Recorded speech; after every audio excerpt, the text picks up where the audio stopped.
What's on your evil mind? Hold your insulting tongue and mark my words well. How about this rumor that you are really Iron Man, Mr. Stark?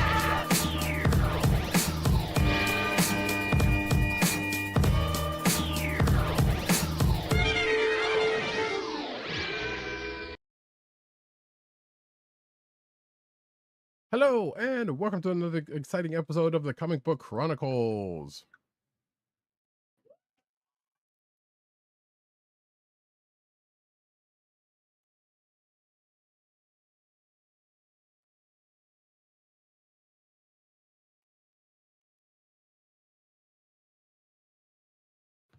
I am your host, Roddykat. You can find me at Roddykat on Twitter and Blue Sky. You can find me at News Need on Twitter and Blue Sky. You can find me at CBCaps on Instagram. South Carolina with Columbia down the way. And the sound effects you've heard come from none other than our man in Brooklyn, @agent_70 on Twitter, Instagram, Blue Sky, and Threads. What's up, everybody? Co-hosting from the Borough of Kings, live and direct. We're back. No sleep till Brooklyn. Oh, I forgot one. Where is he? Cap, where are ya? I'm just a kid from Brooklyn. And you can find this here podcast on the Cold Slither Podcast Network, the CSPN.us. Do it today. You also find us on your podcast perusal place of choice, whether it be Google Play, Apple iTunes, aka Apple Podcasts, Spotify, or the Cold Slither Podcast Network's SoundCloud page.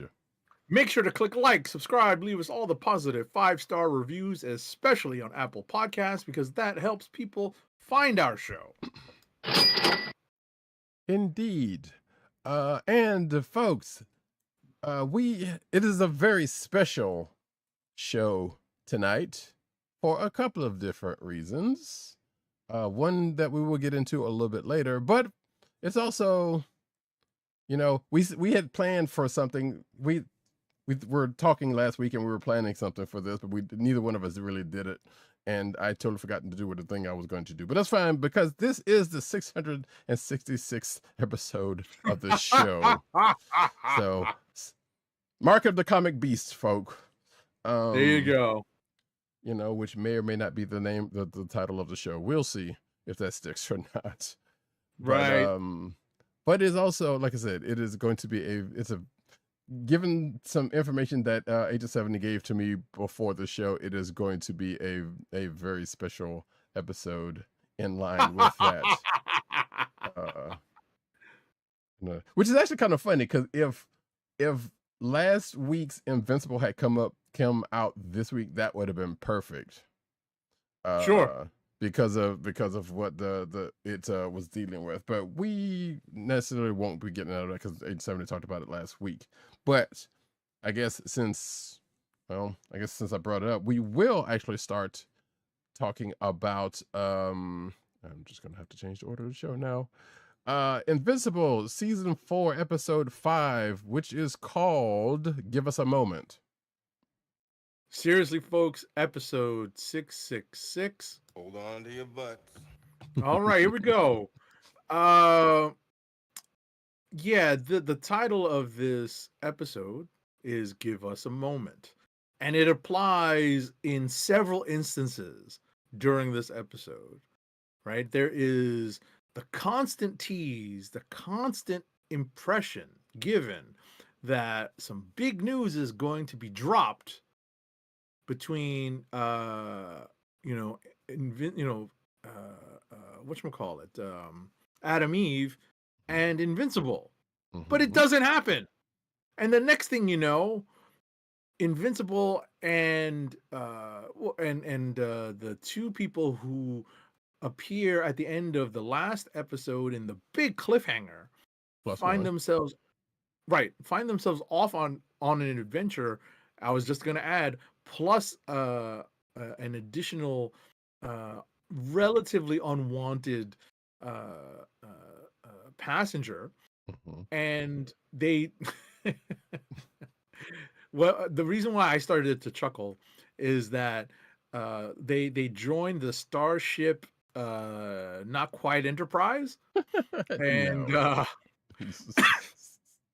you know, And because there are lots of in jokes and innuendo and homages to be had during these episodes of Invincible, and one of them is a Star Trek homage, and we have the ship carrying them, are at least partway to their destination, but they end up getting intercepted by the classic bad guys here, right? When I say classic, I mean we've seen them before, right? We know who the bad guys here are: the Viltrumite Empire and their hit squad that's coming after Invincible, Omni-Man, Alan, the Alien, one of the people that they've recruited, right? Who's probably going to be right. I was going to say who's probably going to be a love interest to, that's what's heavily implied. Who's going to be a love interest to? Was it Omni Boy? What's his code Oliver? Name? But yeah, I think he was he going by Kid Omni or something like that, I don't know what his name is supposed to be in the comic. I think it's like Kid Omni at the time or something like that. Like that. Right, Oliver, because I don't think they don't really call him. Yeah, because they don't really call him by his supernatural name. That O doesn't stand for Oliver. I exactly said that exact thing when a certain part brought up. So I'm glad you did said that. so at the end of the day, there are a lot. There's a lot of things happening in this episode. There's a lot of combat. People love the gore. There's no other way to put it.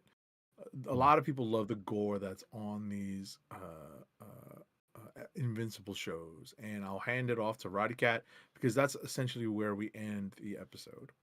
Yeah, you will never have seen so many entrails, so much viscera in an episode. Well, I mean, you have previously, but it's also in the show. Right. I mean, you thought you were watching a Walking Dead episode, right? It's like, come on, Kirkman, you're in a different property here. Which is funny, but some of his same tricks it works across the board apparently, as we come to find out. Because there is also, and speaking of an homage, technically, and probably an homage to The Walking Dead also shows up in the show. Not necessarily for The Walking Dead, but there is an adversary that one of the characters runs across that you could make the aside to Walking Dead, to put it that way. And I'm pretty sure that was something a long running thing from the comic that Kirkman did, obviously. And yeah, so this man, the Agents have been pretty much said it, because there's all the fighting and whatnot, and all the violence and the gore and whatnot was the thing. I was like, there was the one part where you pretty much see a whole lot of it. And it's like, I'm almost fairly certain, and in those organs, there is not that much to those organs, even though it is a long trail of organ to come out of one person. Right. And I'm sitting here like, I don't think it's that much, but at the same time, it is what it is. As far as that ship is concerned, yes, I want to say the former captain is the Comedy Bang Bang dude, if I'm not mistaken. For people who know who Comedy Bang Bang is, so there was a couple of references here and there, and that the ship also, as far as Star Trek is concerned, looks like a Ferengi ship, but we're going to go past that. And of course, Tatiana Maslany as the actual captain, who is the love interest of Alan the Alien. So it was good to kind of see her. And I'm also might be conflating a couple of episodes, because I watched the last episode, and this one kind of no, I didn't. Well, I watched a couple of episodes kind of back to back, and this was not one, because I watched this one by itself. But I might, given that was in a 24-hour period, there might be a couple of things getting conflated here and there. But now, regardless, one part touching, one part, oh my gosh. Because there's one thing about an Invincible episode, you hear and see things like a touching moment happens then, where characters make a statement, and then that statement ends up being very totally not true by the end of the show. Yeah. Or presumably, because one, comics, two, not to give away what they're going to do. I don't think I don't think it's going to be anything final with what happens to the person what the thing happens to by the end of the show. Put it that way. But yeah, begun the Viltrumite War has in this, and also I guess I'll take this time to not necessarily plug it, but I showed this to Agent 70. If you're watching the video version, you can see the book that I have in my hands is called Invincible Returns, which is a comic book that came out last week that was in the stands, and apparently it's $5. Which there is a story, or there's two stories in here. One of which, there's a splash pages, but one of which, I guess recounts what happens at the end of last episode, which if you're watching the video version, you can see the page that I'm talking about. So this is pretty much the story that Agent 70 was kind of talking about, and a little, I guess a little different, because from what I'm seeing, some stuff that happens here does not go the same way that the issue happened, or that the episode happened, or as far as I know, the actual issue originally. Don't know, because like I said, never read it. So, but that is out there in the stores if you're interested in that. That being said, pretty good episode of the show. Things very much happened. Yeah, definitely. That's probably the best way to put it. Yes. As what would happen, and the next episode is actually today, right? So is it today or tomorrow? Did it come out on Thursday or Fridays? I think it's today. I can't remember. No, it doesn't come out until April 8th. Okay. Oh wait, so it's Wednesday. Yeah. Okay. So okay. Yeah. So I was thinking it was still coming out on Thursdays or whatnot, but okay. So that's cool. Regardless, we are going to push off to the next. You're probably show, thinking of Monarch, because that's what drops. Which is actually funny, because that's the next thing I was going to get to. Monarch Legacy of Monsters Season 2, Episode 2. It's Episode 3? No, Episode 5. Hold on. Is it 5? Hold on. Yeah, because Season 2, Episode 5. I didn't get the. I was like, for some stupid reason, I didn't get the episode number of that one, but I got the season, so that's funny. Yes, Episode 5, which is called Furusato. Right. It might as well be called A Death in the Family. Yes. Right, because there's a lot of drama that happens in this episode. Right, we have flashbacks galore. Focusing upon what was kind of left unsaid, and what Keiko really missed out on. And we have a confrontation with Titan X, and Roddykat and I were talking about this in our pre-production meeting, that we're trying to figure out what the connection between one of the Scooby Gang and Titan X actually is, and that's obviously soon to be revealed during the rest of this season, probably. But yeah, there seems to be a direct connection, or at least a very strong connection, between Titan X and one of the members of the Scooby Gang. As I mentioned earlier, there is a death in the family, so one of the gang unfortunately does not make it out of this episode. And let's see what else is there to talk in true Legacy of Monsters universe fashion. Right. Yeah, I don't know if there's anything much for me to add on my end. How about you, Roddykat? No, I think you pretty much said most of the thing. Like you said, some stuff got. So the only thing I will say, and it's been a week since this episode, so we can kind of slightly spoil it a little bit. So a revelation happens with a couple of the characters. One character finds out something that they didn't know about because they were a kid, and that they thought was their fault, with a couple of the other characters, which leads to some things. But also, I found it very kind of slightly well, one, understandable, but also hypocritical of this particular character to be the way they were. I'm not sitting there saying that the character should be like, you know what, it's okay, things happens, whatever, whatever. This whole as we have established, this whole family's the whole Randa, lineage has had some issues with it.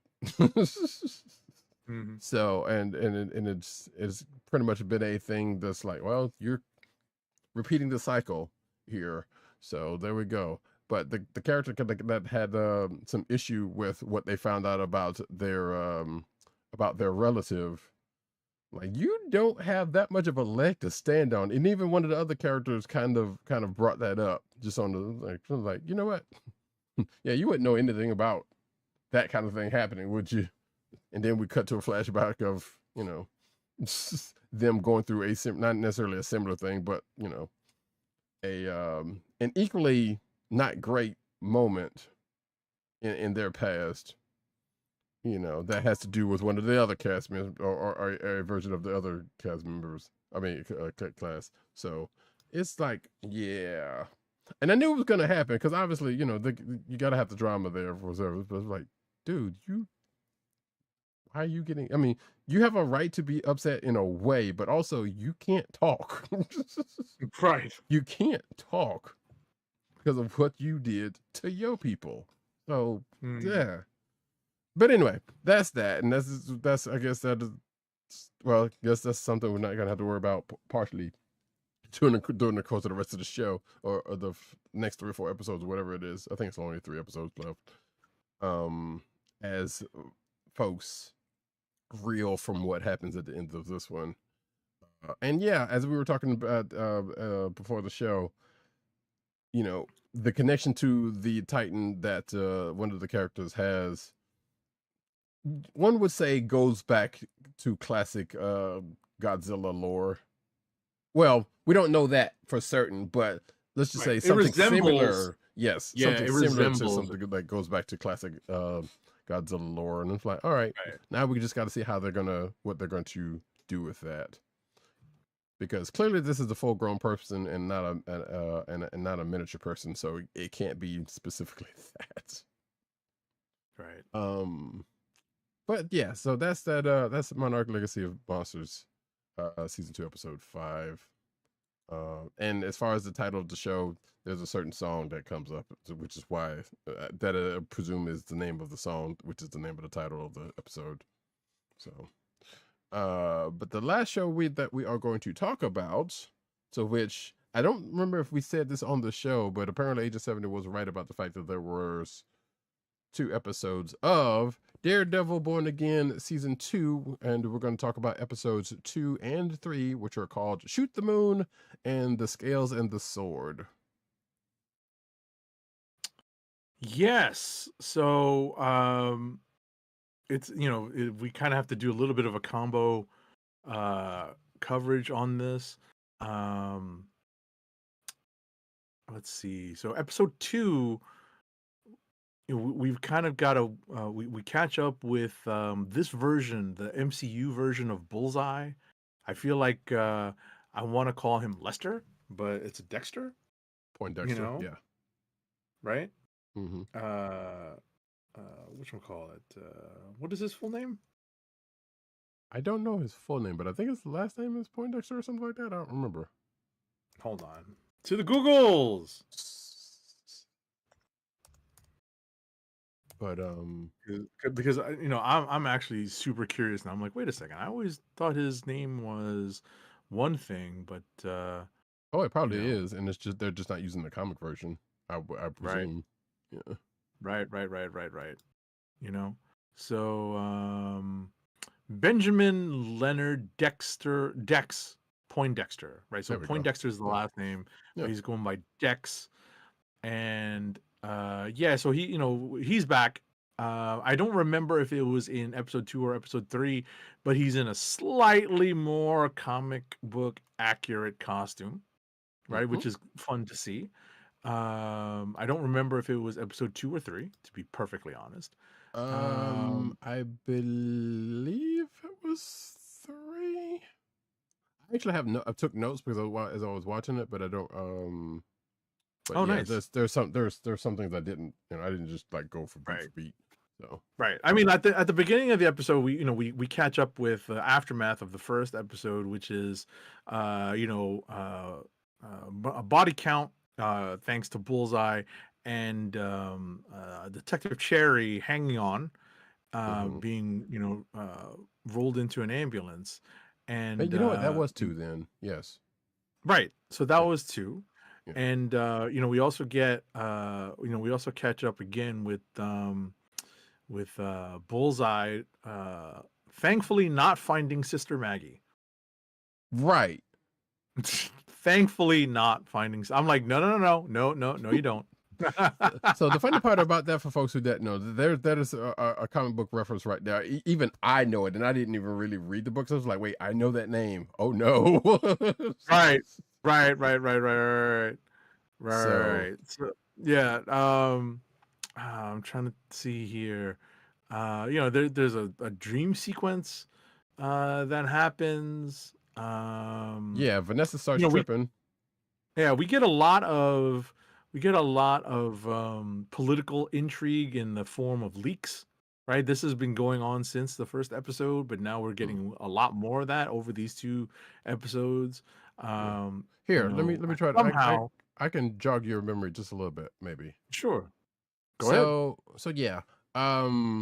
Well, first of all, this is one little minute point that I had to drop out. So at the beginning of the episode 2, Fisk is training with a boxing trainer, who's, as I presume boxing trainers do, was like, try to keep you motivated, try to keep you in it. But apparently, this Joker did not know who he was messing with. No. As Fisk gets some news that he didn't take too well and took it out on the trainer. Actually took it out on the trainer.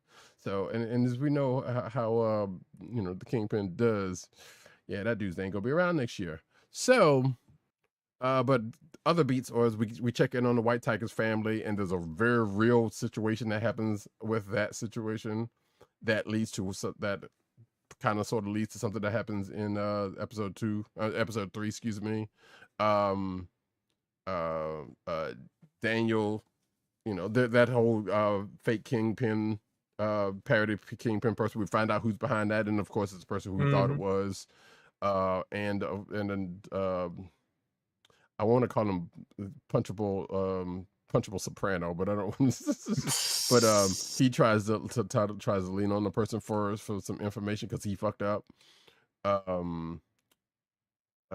Let's see. There's a reference here that I don't know if it's a reference, but there's a statement here that was like between Vanessa and Wilson Face. It was like, how many worlds do you need to conquer? And Fisk says, how many are there? And which is like, I don't know if that's exactly. It was like, wait, does he know about the multiverse? Yeah, right. That would be real funny if that was that. But I'm pretty sure that's not what he meant by that. But that was just funny. Charlie Cox's accent slips in a second, but I guess they didn't retake it, just so I guess for people not to know. Karen took some initiative after after being beset, because the basically the Kingpin's been, I mean, this is not new. The Kingpin's pretty much been after Matt and Karen, and apparently furthered his efforts to try to find them in these 2 episodes also, which leads up to a trial that happens in episode 3. Right. I remember episode 3 a little bit better because there was a lot of action, and there are a lot of moving pieces that were developed in the first 2 episodes that really kind of paid off in the 3rd episode, because we're back on this capsized ship, the capsized whatchamacallit, my goodness, the big Northern it's a big Star. commercial. Yeah, I was about to say no, Yeah. but it's a big storage container ship. Freightliner, Right? or a freight ship, yeah. Right. but specifically, it's a ship that we're used to seeing, being laid down with giant storage containers, and obviously they are carrying lots of things that the Kingpin and or the CIA are paying to have, shipped into the Freeport. There's a lot. There's a revelation that Karen has uncovered to send to the governor, because the governor now understands how she can short circuit the Kingpin's plans based on what this charter says. Mhm. And I think the real world allegory is strong with this show, specifically in this episode, because of what we find has become, what the original intent was for these anti-vigilante task force people became, a little unwieldy because of the Kingpin's fickle and, kind of evil nature, right? Right. So they end up taking in far more than what, I guess was originally intended. And the next thing you know, because of some guidance that Daredevil's able to obtain, because of someone helpfully saying, well, 50 paces this way, turn left, turn 10 paces this way, there's some Right. stairs that go down, you might hear this, and whatnot, and ultimately there's a jailbreak, as it were, and there are a lot of things that happen. I'll let Roddykat fill in some more of the gaps, but yeah, there's a lot of action and a big explosion that kind of caps off this episode. It was to me, it was a pretty satisfying episode. There's a lot of stuff that was really moving the story along that happened in episode 3. Yeah. And as far as the ship is concerned, the writing was on the wall for that stuff, because they had kind of been setting that up for the last couple of episodes, and basically what happened to the ship and the folks that were on it was an inevitability, and we knew it. So, but yeah, so as the task force ice adjacent tactics took some other folks, like Agent 70 said. So there was definitely some, like I said, between episode 2 and 3, the real world allegories. I mean, the real world references are pretty much there. Allegories also could, Right. but Allegory, part the of parallel, me, yeah, yes, the parallel, parallels, there's a million ways also, to put it. which partially had me thinking, okay, did they just like take from Andor's book, like, you know what, hey, and just amped it up? Because that's what it kind of feels like. It's like, you know what, there's real world parallels we can go with here, amp it up. and sure enough, and they kind of did. But yeah, we don't have to go back to World War II to do it either. That's right. That seemed to me like that seemed to me to be the mandate here. Is like, yeah, you know what, we've got these real world parallels to explore, but we don't have to go all the way back to World War II to do it. Right. Don't even have to go to the last decade in a case. But right. Crazy. But yeah, so we get a little bit more with Kirsten, the Matt's not necessarily a former partner, because she's the one that's handling the trial that she did not get a whole lot of time for. Which I know the lawyers out there can attest that that's not a great thing. Of course. But in the last couple of episodes, we kind of see her doing some things. In episode 3, she was talking to Heather Glenn, who's kind of cracking a little bit more because of her trauma and her part in all of this situation. So them two kind of have a talk. There's a Punisher mention, which as we talked about before the show that y'all didn't hear, and folks, and I guess we'll talk about later on in the news. There's a Punisher special that's coming up. So of course there's mention here, one way or another, because that's coming, but also just because he was just, I just half expected him to kind of show up. realistically, because the last time they did that, last season was like, oh, he ended up just showing up, which sometimes that ends up happening. It's a trope. It's like, oh, we talk about this person, and there they are, boom. But yeah, like I said, trial happens, and of course it's a kangaroo court. Like I said, the cleanup of that ship is pretty much done. Sadly, the way it's got dealt with. A couple of folks get some action in all things. One of which is starting to have their budding hero arc, as we seen in this issue. We didn't see him in the suit. We don't know if we're going to see them in the suit, but we fairly, as far as we know, they have possession of the thing that they would have privy to, or they would need to, yes. undergo a particular, maybe not a transformation, but definitely a transfer of power. Yes.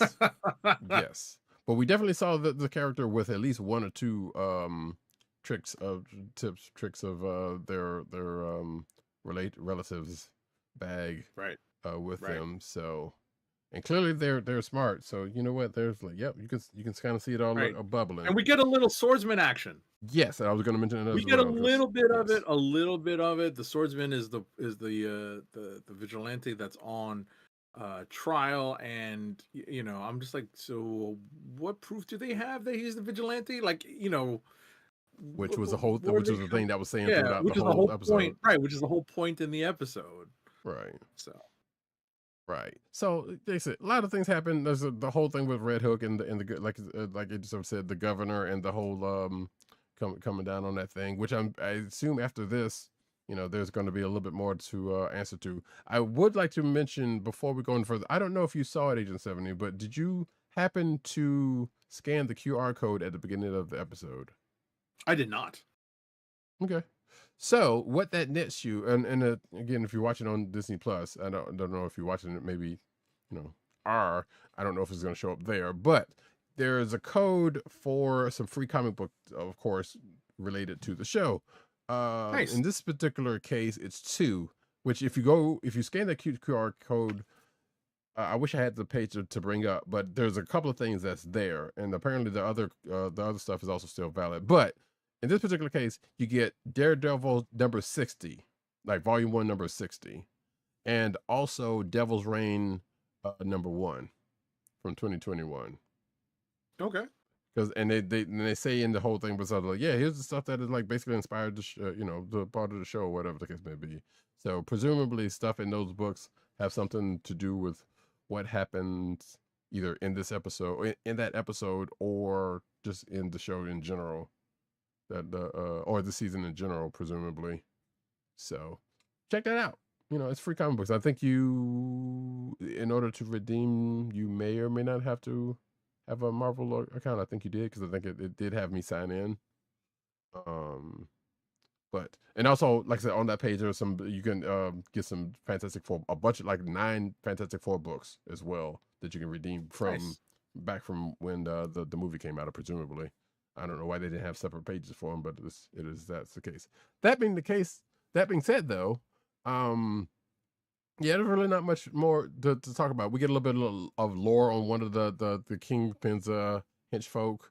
The Punchable Soprano has some weird thoughts about eating at the governor's dinner. I think that's pretty much it. Oh, we do find out that that may or may not be an ally on the task force for the resistance during the course of this. Whether that info they get, well, I guess the info they gave him kind of did turn out to be the case, as we found out during the course of the episode. But yeah, apparently not everybody that's on the force is down with what's going on. So as we come to find out, or at least one person. I thought there was going to be at least 2, because there was another character that came back into the fold that I was like, okay, is he like really still down with what's happening, or is he here for another reason, which we still don't know yet? Right. So, but yeah, that was Daredevil's the season 2, Born Again season 2, episodes 2 and 3.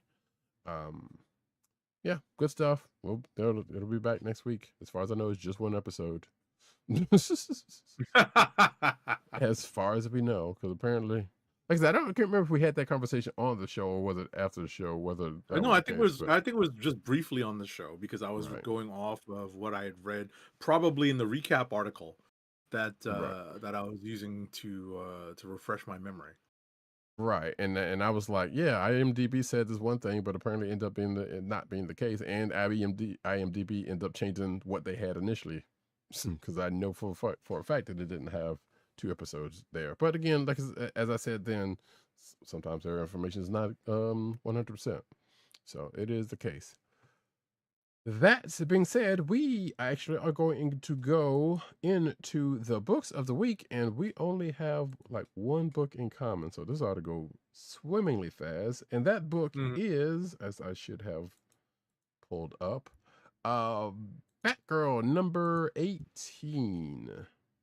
Alrighty, Batgirl number 18 is written by Tate Bromble with pencils and inks by Takeshi Miyazawa, additional inks by Juan Castro, colors are by Mike Spicer, and letters on this issue are by Tom Napolitano. So I appreciated the framing sequence at the beginning of this issue because it reminded us that Cassandra Cain, is on her way to meet with the rest of the Bat family when things don't go to plan, right? And we're reminded of this throughout this issue, that she's got places to go and people to see.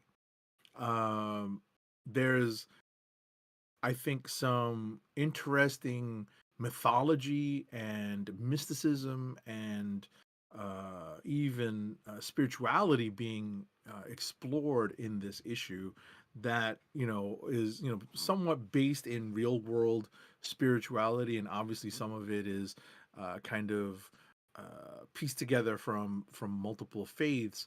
But it's interesting to see how this all plays into Batgirl's background and origin, and how she was raised by, not just by Lady Shiva, but outside of that, because she's constantly making reference to her actual father and her, and her upbringing in this issue.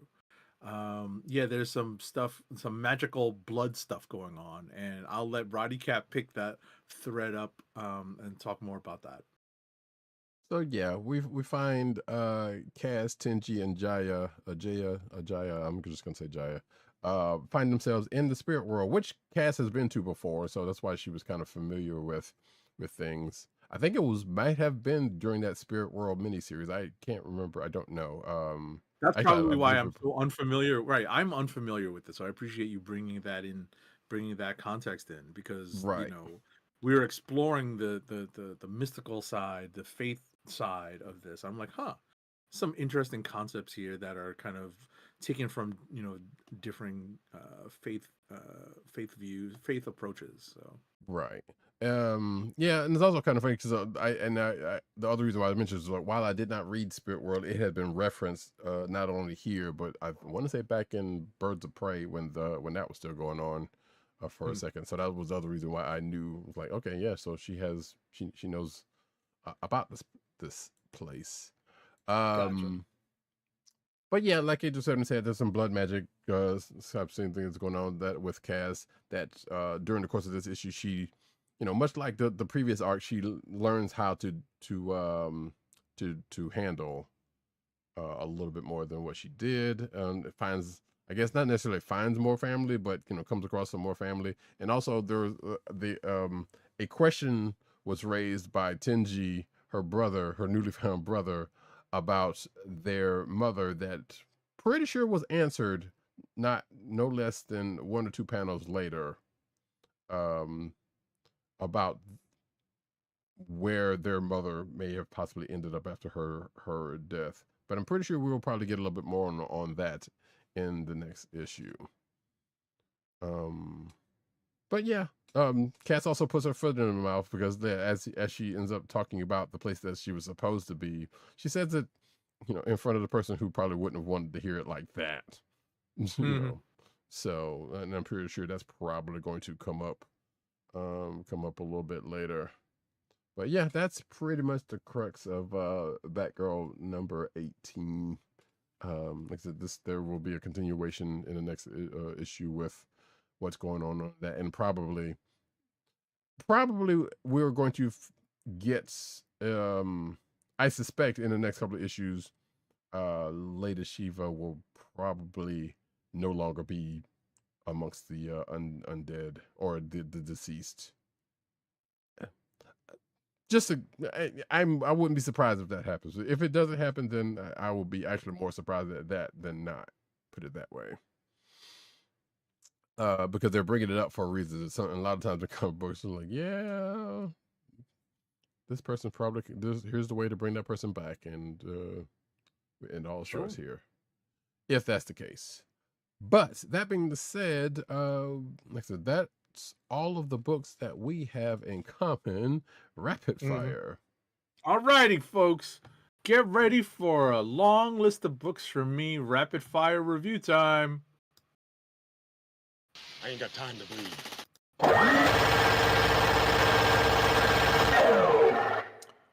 First up for me is Batman #8, published by DC. It's written by Matt Fraction, with guest art on this issue this month by Ryan Sook. Colors are by Tomu More, and letters are by Clayton Cowell. So this issue has some revelations about the current happenings in Gotham City. It has a great guest star in the OG, or the first Green Lantern, Alan Scott. And, Alan Scott and Batman kind of team up to assess and figure out how to deal with one Vandal Savage, who is the commissioner of the Gotham City Police Department now. So what's not, or at least what was not known to me before this issue, is that somehow, some way, Poison Ivy is now mayor of Gotham City. Like, what the heck? Right? Like, when did this happen? Was this in a Harley and Poison Ivy issue, or probably in her book, because her book, I think, is still going on. Oh, okay. Okay, so I was not privy to that. And yeah, so this is where those storylines kind of weave together into the Batman book. So we'll get more on this shortly. This is an ongoing situation because things are going to get much worse for the Bat family in the near future. Next up is Bizarro Year None, #1 of 4, published by DC. It's written by Eric Carrasco and Kevin Smith. Art on this book is by Nick Pitara. Colors are by Michael Garland, and letters are by Dave Sharp. So this is a book about Bizarro. This is a little quirky. And, this is told as kind of an origin story for how Bizarro finds his way into the regular mainstream DC universe, and how Perry White and Jimmy Olsen find themselves in Bizarro world, and how they kind of influence the context that Bizarro finds himself in. I wanted to point out a particular cover that was released. Do you have the Weird Al variant or the normal Al variant available? I can look it up real quick, but I do not. Because I pulled this particular book because the cover itself made me laugh. Right? And I will drop the virtual background so that I can share this with everyone. Look at this. How cool is that? Oh, nice. Right? Yep. So it's normal Al with Bizarro, Batman, and obviously Bizarro. That's cool. This cover made me laugh, and I definitely picked that up. I'd given some thoughts of picking up that Bizarro book, but when I saw that cover, I was like, "Oh, that's the version I want." Is he in the book? No, Weird Al, or does it just throw it on the cover just for make sense? yeah, Okay. because it's Bizarro, Right. right? So Okay. because it's Bizarro, they put him on. So it's pretty cool. So next up for me is all new Spider-Gwen, the Ghost Spider #9. It's written by Stephanie Phillips with art by Paolo Vianelli. Colors are by Matt Miller. Letters on this book are by VC's Ariana Marr. So yeah, we found out last week or the week before that Stephanie Phillips is going to be leaving all new Spider-Gwen, the Ghost Spider with issue 10. So this is the penultimate issue of Stephanie Phillips's run, and this is definitely the lead up into what seems like probably a story finale, if not a series finale. There's there's an intervention in this issue because it seems like Gwen has been hearing voices, and what's teased kind of on the cover kind of happens in this issue, right? Where we have, Spider Gwen and Gwen Stacy and some influence, some connection to the Green Goblin appearing. And that seems to be where the story is going, and that will probably culminate in issue 10. But Mysterio is, the main bad guy here. And when Mysterio is involved, there's a lot of misdirection. There's a lot of illusions. There's a lot of mind games that are going on, and that's definitely rampant in this issue. And we'll see if Spider-Gwen is able to figure out what's what, if up is down and left is right in the next issue. Next up for me is Captain Marvel Dark Past #1 of 5, published by Marvel. It is written by Paul Jenkins with art by Lucas Vernick. Colors are by Rod Fernandez, and letters are by our favorite lettering paisan, the hardest working letterer at Virtual Calligraphy, VC's Joe Caramagna. So I actually picked this issue up. I picked up the J. Scott, of course I did. I picked up the J. Scott Campbell variant, which has Carol in her Ms. Marvel, aka the Warbird costume. But this is actually a surprise candidate for Click of the Week for me because it is a trip down memory lane. It's definitely a little bit influenced by the first Captain Marvel movie, where we're kind of going through flashbacks to Carol's past and to her relationship with her father, and that is kind of the where the story kind of the basic focus of this is on these broken memories that Carol is getting, is encountering. This is, of course, in canon that Rogue basically absorbed her memories, her persona. There is a lot of comic book lore and comic book history devoted to their relationship.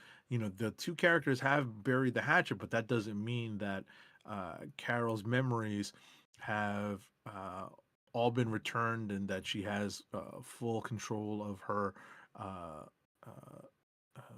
memory and those facilities. So that is what Paul Jenkins is mining here for stories, and it's actually pretty cool. I thought it was a really effective story. I definitely enjoyed there's a Spider-Woman guest appearance, and for anyone who's read recent comics involving Carol Danvers and Captain, that with Captain Marvel as the lead character, or in her solo books, that Jessica Drew, Spider-Woman, is going to be a prominent guest star. She's going to play something of a sounding board for Carol. And that's a valuable relationship that gets explored, or at least expanded upon, here in this issue. Like I said, this is going to be a candidate for Click of the Week for me because it was a pretty entertaining read, and it was effective for kind of reminding us how far back um, some of these things are are the story points that are being mined, how far back they go, in Captain Marvel and Marvel history. I will have to. I'll the one thing I needed to mention for Roddykat's sake is that there is one member of the Wrecking Crew that does not appear here because it seems like he, at least in this issue, has gone to the not so criminal side. So back to the not so criminal side, if it's the one I'm thinking of. Correct. Huh. Okay. Correct. Interesting. Because we only have the Wrecker and 2 members of the Wrecking Crew here.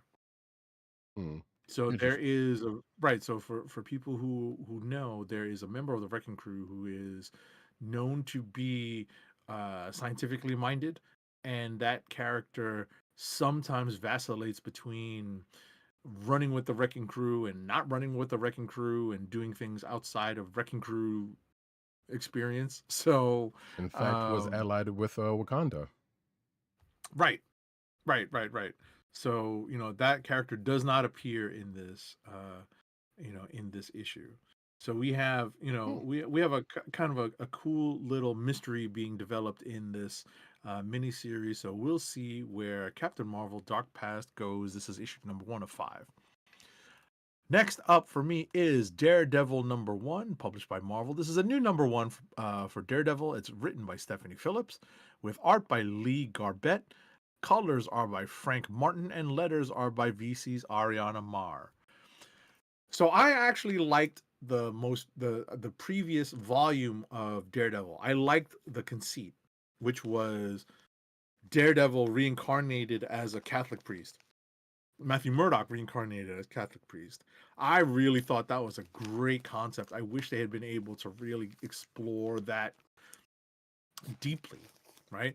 The last run went about 25 issues. This run starts with Daredevil exploring another aspect of his talent set, his skill set, as it were. Spoiler alert: Daredevil is now a professor of law at a law school, and that hits me in the wrong feels. Seeing at least the beginnings of a law school class lecture, or at least a portion of a law school class lecture, gave me the heebies during this issue.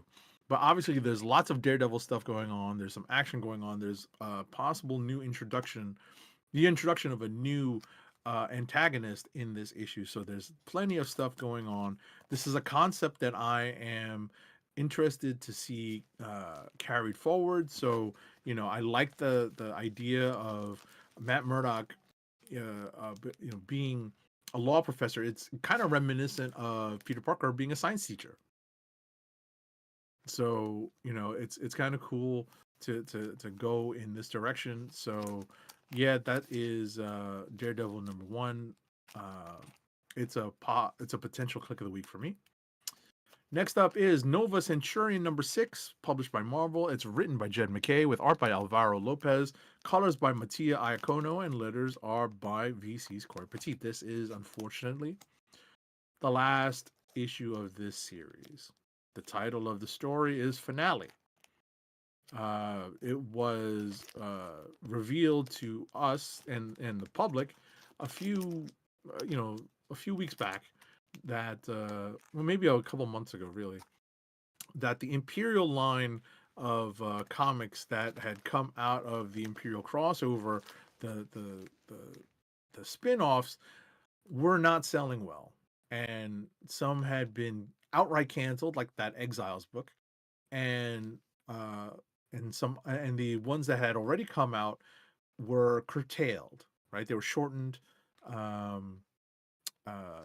to, like, basically unintended to be 6-issue limited series. They were intended to be ongoings, or at the very least longer limited series, but a lot of them were shortened to 6 issues, and Nova Centurion is one of them. So is She-Hulk. And in this issue we get kind of a nice little catch up with everyone on Nova's crew. We understand why they had to do this because they had to, wrap up the story. But we get to see all of the crew in action. We get to see kind of some fun relationships I'd like to see explored later on, like in future stories. So I think this is a positive send off for this Nova book. I just wish it sold better so that we'd get more of it. I pulled every issue of Nova Centurion, so I did my share of support, but I wish there was more. Same. Next up is Venom number 256, published by Marvel. Did I really get wait, so let me go through the credits and I'll tell you something funny that Roddykat pointed out to me, and he made a point of emphasizing this. Venom number 256 is written by Al Ewing, with art by Carlos Gomez, colors by Frank Darmada, and letters on this book are by VC's Clayton Cowles. I've got to wet my whistle for this one. All right, so check this out, folks. I had the chance to read our preview copy of this book. I was so enthusiastic about what happened that I went to my comic book store, my comic book shop, my LCS, after I had already picked up my pull list to pick up a copy of this book. That's how happy I was, morbidly so, about getting this book. And I see that Roddykat has put up a copy of an image of the cover that I picked up, which is a tribute, an homage to the Abbey Road cover for the Abbey Road album by the Beatles. There is a spoiler on this cover. This is labeled the spoiler cover, right? The text of the spoiler is on the bottom left of the corner of the art, right? Bottom left of the book, of the cover. And yeah, I don't think I'm going to completely spoil it, but guess what? Ding dong, the Wicked Witch is dead. Somebody gets got in this issue, and a lot of people are going to rejoice. This is another part of the story of the Death Spiral. This is part of this Torment crossover event. The character Torment has been introduced, and we're getting lots of appearances now. This is very much reminiscent of the introduction of Carnage and the subsequent Maximum Carnage crossover. So there's lots of stuff going on, lots of interpersonal relationships being explored, because as I said in talking about the Amazing Spider-Man parts of this crossover, this is there are a lot of people in different forms and in different places and under different guises in this crossover, right? We're not used to seeing all of these characters kind of mixing and matching this way. So that's kind of half the fun. So that's actually a reason to at least check in with this event as it goes on. Potential Next click up of the for week, me, as far as I'm concerned, I didn't even read this potential click of the week for me. It's click of the week. I was about to say, I didn't even have a chance to add that this is a potential candidate for click of the week for what happens in it. Next up for me is Wonder Man number 1 of 5. This is published by Marvel. This is written by Jerry Duggan, with pencils by Mark Buckingham. Inks are by Aura Jimenez. Colors are by Rochelle Rosenberg, and letters are by our favorite lettering paisan, VC's Joe Caramagna. This is heavily influenced by the Disney Plus miniseries that came out, right? It definitely dives right into Wonder Man's semi-retconned history, because he has had some solo books, or at least one definite solo run in the 90s that I definitely did read, because one of my college roommates or suite mates pulled this book. He read this book. So when he got it, I read it. So I know, I remember some of the stuff, some of the acting stuff that they explored in that run, and this is definitely influenced by that, but it definitely is it borrows heavily from the Disney Plus series, and there are kind of parallel characters. We don't have a Trevor Slattery exactly in this issue, in this series, but we're going to have a parallel character that's probably going to fill Trevor Slattery's role in the story. So if you like the tone that the Wonder Man TV show set up and carried through its entire run, I think this series may very well capture that. So you may want to stick around and see where it goes. Hellcat is a cool little addition to this series. So I think she's going to be, Patsy Walker is going to be playing a pretty big role as a supporting character in this. Last but not least is X-Men number 28, published by Marvel. It's written by Jed MacKay with pencils by Netho Diaz, inks by John Dell and Sean Parsons. Colors are by Arthur Hesley, and letters are by VC's Clayton Cowles. I have not been as big a fan of the adjectiveless X-Men as I have been of Uncanny X-Men. I think Gail Simone is doing a bang-up job on Uncanny X-Men. Adjectiveless X-Men by Jed MacKay is a little hit or miss for me. I'll tell you, though, that the story here, titled Danger Room, caught my attention. And I ended up picking up all of the physical copies of this because I thought it was really interesting to see a particular crossover in action. We actually have a Spider-Man character crossing over with the X-Men. This is a remnant of the Beyond Corporation storyline, if you guys remember that. And one of the characters in there, that character's name was Maxine Danger. Now, this story is called The Danger Room. Well, Maxine Danger, Danger Room. And you can see how these kind of go together. And ultimately, that, to me, made a lot of storytelling sense. And it makes for some great character interactions as well. So I was unexpectedly pleased by the storyline. So I read this, relatively enthusiastically today. So that's it for me. While I do, I continue to think that Uncanny is the better of the two X-Men, like the main flagship books. I think this particular storyline has become pretty engaging, and that's it for me. Want to say there might be a next wave tied, not necessarily to Maxine Danger, but there was a character, and I believe it did also have something to do with the Beyond Corps or something around there. But either way, I would have to check that. But next wave was great. Regardless, is Patsy Walker a love interest in that Wonder Man book? I hope not. No. Okay, good. Because I was like, no, I mean that's not to say around. that she might become one, but no, not immediately. Okay, I hope not, because that's pretty much what they did with Iron Man not that long ago. Right. Oh, that would suck. Regardless, Kliqs of the week. Oh wait, no, I'm sorry. We're still doing rapid fire, which I don't have that many, so this is shouldn't take that long.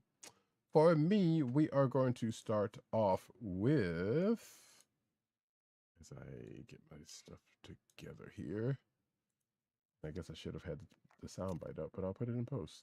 G.I. Joe, Real American Hero, Ssslient Missions, the Baroness #1. Excuse me, just Baroness, not the Baroness, but Baroness #1. So yeah, if you if you remember G.I. Joe, the original silent interlude book from back in the day, well, they ended up doing some others last year with the G.I. Joes. And now they said, hey, you know what? That worked out. Let's do it again with Cobra. And that brings us to this. As we see everyone's favorite baddie, Baroness, on the cover there.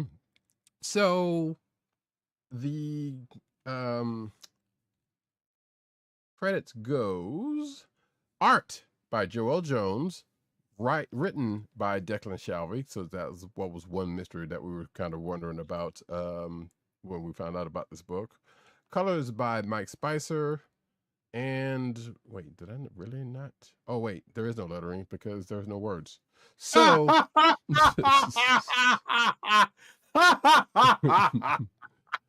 we're just so just as a quick aside, hold that thought. Mhm. I get a kick out of how you realize that, because we've gotten very used to giving out the main credits of the book. So Mhm. we, it's almost like an assembly line. That's this is how the book is assembled, and we'll go through the credits as we talk about the book, and for you to realize, oh, of course, there's no lettering because there's no. Well, admittedly, I knew it. It was being played as a joke because of that. But yeah, Sure. Sure. because after Well all, done. it Well is done. thank you. It is a silent mission, and it is a silent mission that Cobra Commander sends the Baroness on. Actually, Cobra Commander, the way it looked, sent both Destro and the Baroness on the same mission, and I presumably pitting them against each other, which kind of comes into play as the issue goes along. And of course, if you know the classic history of the Baroness and Destro, one might say there's a little bit of flirting going on, or potentially a little bit more than flirting going on during the course of the book. And apparently the commander's a peeper. But therein lies that. Overall, like I said, it's an interesting reading. The art's good, of course. And you can pretty much get the gist of what's going on in the panels, and that's kind of what you would want in this whole story. You might not get names of some folks unless you already knew them, but therein lies that. So yeah, if you're interested in this, you should check it out. Next up, excuse me. Fudge. Yep, I didn't think so. My next book is Gargoyles Darkwing Duck number 4 of 4. So you get a little bit of Let's get dangerous. going on here. I don't think I have a Gargoyles thing, but that's fine. But yes, it's the plot is by Tad Stones and Greg Weisman, who are the creators of Gargoyles and Darkwing Duck in reverse, because Greg Weisman created Gargoyles and Tad Stones, who I found out Greg Weisman worked under, created Darkwing Duck. So basically, Greg Weisman got his start under Tad Stones, and then ended up going on to create Gargoyles and other stuff that we know him from. Script by Greg Weisman, art by Ciro Cangialosi, colors by Agnes Eterno, and letters by Jeff Echoberry. So as I said, this is the end of the crossover between these two characters of the same universe, you might as well go and say, because it is, where initially Demona kidnapped Morgana, who is Darkwing Duck's boo, to get her to find a book called it's basically something like the Necrocomicon. It's like the Necroduckicon, something like it's duck flavored, so it is that. Ends up being fine. Gosling does what Gosling does and gets in the way, and ends up helping find the said thing. Well, this is pretty much wrapping up, and the rest of the Gargoyles crew kind of comes into play in the last couple of issues. And of course, you got your you got Gosling and Launchpad on the Darkwing Duck side, and they pretty much deal with with Demona and one of Darkwing Duck's rogues gallery, of which may have had an altercation or an alteration to their power set, or I don't know. I'm not sure what or they may have already been mystical in nature that I did not already know. I don't remember. But regardless, it's a fun read. Darkwing kind of puts his foot in his mouth as he has been this whole crossover, and also a little bit of jealousy because coming up against, you got Goliath on one side and you got his girlfriend on the other side, and be like, oh, hey, look at this dude. So, and his famous well, not only temper but persona kind of gets in his own way. But yeah, things, like I said, end up basically as it was said in the book, all's well that ends well, but also could potentially lead to another crossover somewhere down the line. There, in fact, at the end, it even says the end for now, question mark. So, we may see these folks cross over again at some point. I mean, it happened with Gargoyles and Fantastic Four. Sure, why not these two of the same universe? Next up, though, we go to Batman Static Beyond number 5 of 6. Story by Evan Narcisse. Art by Miguel Mendoca. Colors by Will Quintana. That's a typo. And letters by Wes Abbott. So yeah, I have him in my notes, Batman Beyond. That was a typo, I promise. But, because I know Batman Beyond fans will be like, what do you mean by Beyond? Anyway, so yeah, this is the team up with Batman Beyond and a grown-up Static Shock. And so this is set in the future. There's, of course, other new Bang Babies that happen. At the start of this, they're basically going up against Cadmus, who chose to come a knocking where our heroes was hiding out. But, things happen with that. And they're also end up trying to find and try to neutralize, not necessarily kill, but, try to neutralize this new Bang Baby called Shutdown, who has powers, who can, basically take out whole power structures and systems and whatnot, and can be a menace if they really, really wanted to. So they're trying to, but it's just a kid who ended up being getting powers that, that they didn't want, but now they're going to use because they're throwing a tantrum type of situation. They end up taking a side trip to the Narrows, of which I did not know. I guess the future version of the Narrows has a bunch of mutants or whatnot in it. So, because we surely do run across a bunch here. So I don't remember that much about Batman Beyond. I watched it, but I don't. I wasn't, all up in it. So I'm pretty sure there's stuff in there that I did not know. That I'm not privy to. Maybe I'll revisit that series one of these days. But that is not for right now. And that is it for my books. Kliqs of the week. Kliqs of the week.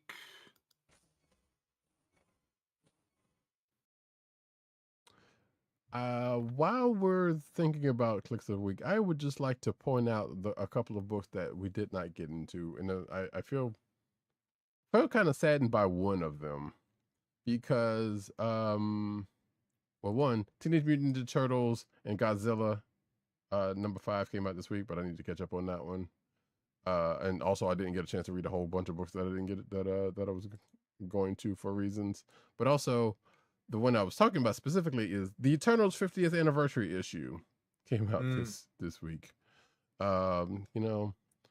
The Eternals don't get a whole lot of love lately, especially, after the movie. So, but, if you are an Eternals fan. Which is probably overly hated, let's be honest. Yeah, but it actually wasn't a bad movie. That's the sad part about it. So. Yep, I agree. I mean, granted, there's some things in it that still hasn't really been, well, that's been partially not fully addressed yet. But, yeah, it wasn't a bad movie. So. But yeah, the Eternals 50th anniversary came out this week, so that's a thing to check out for folks who may or may not want to do it. Also, I would call the attention to this book, Ghost Machine: The Official Guidebook, which, if you're watching the video version, you can see the cover that looks Ohatmu-like, intentionally, I'm sure, given the nature of what it is, and that's the only reason why I'm actually bringing this book up, if you're being honest. So. because I don't really know enough about the Ghost Machine stuff to know who any of these people are, or honestly care to for that reason. But like I said, oh, first of all, what's up, Von Gloom, who graces us in the chat?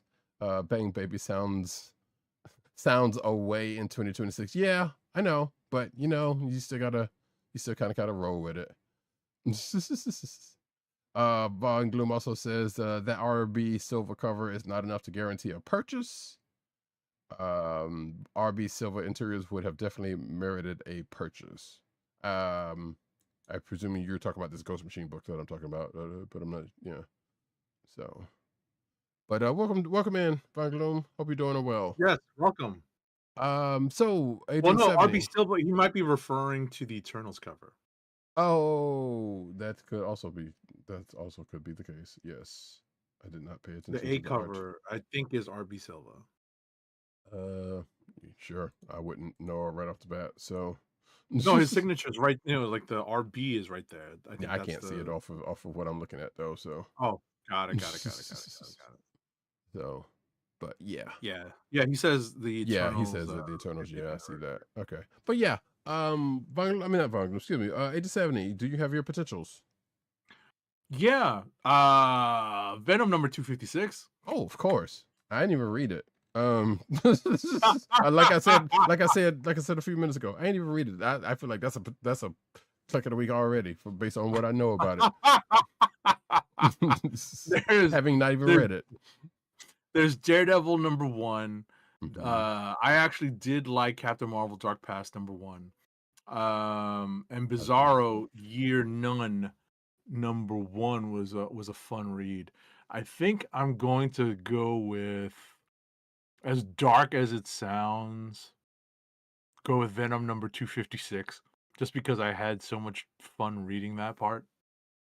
Fine by me, and I'll just put this cover back up once again for folks.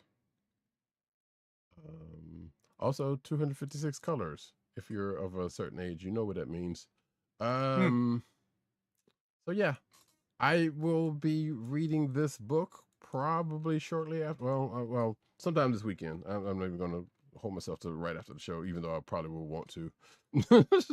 Based on the information, I feel like this is a read that needs to happen sooner rather than later, and rejoice. Right. But for myself, honestly, like I said, it's not like I had a whole lot to go with, but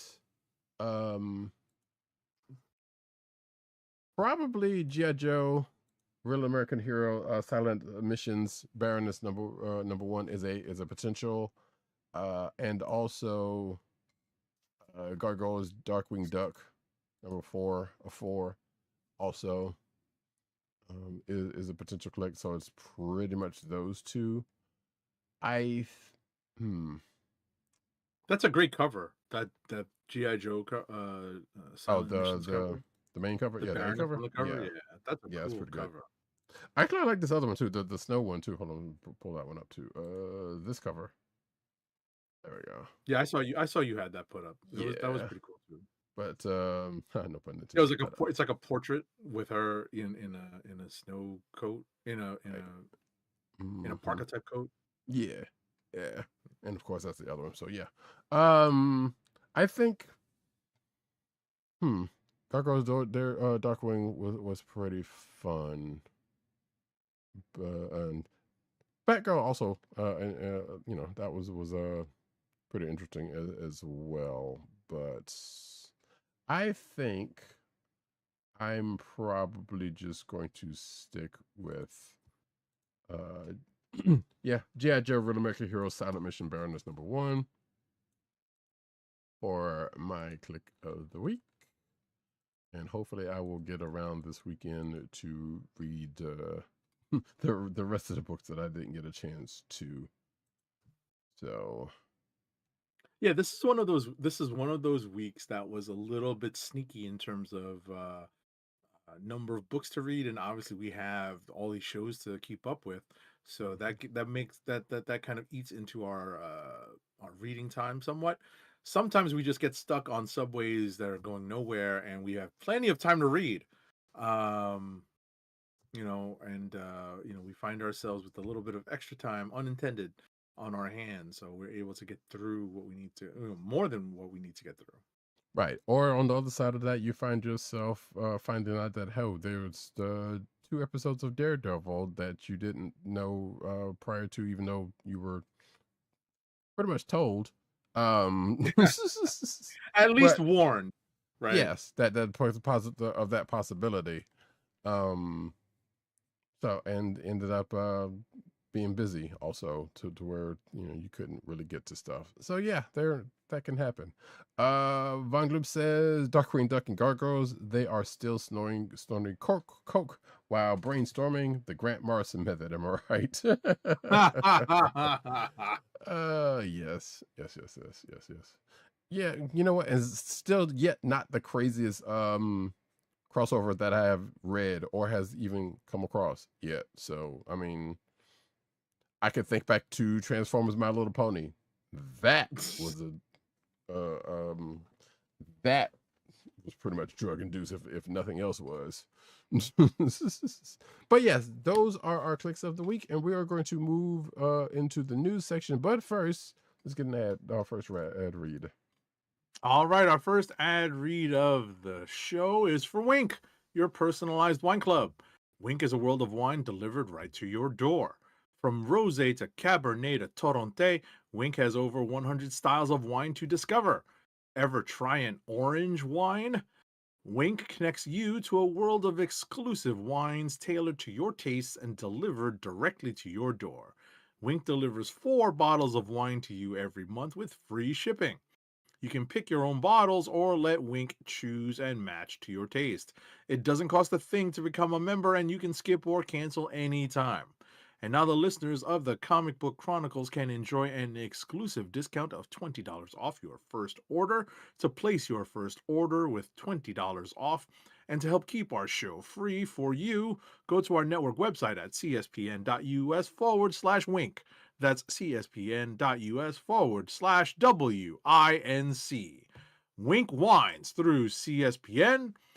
Do it today. And now we get into the news.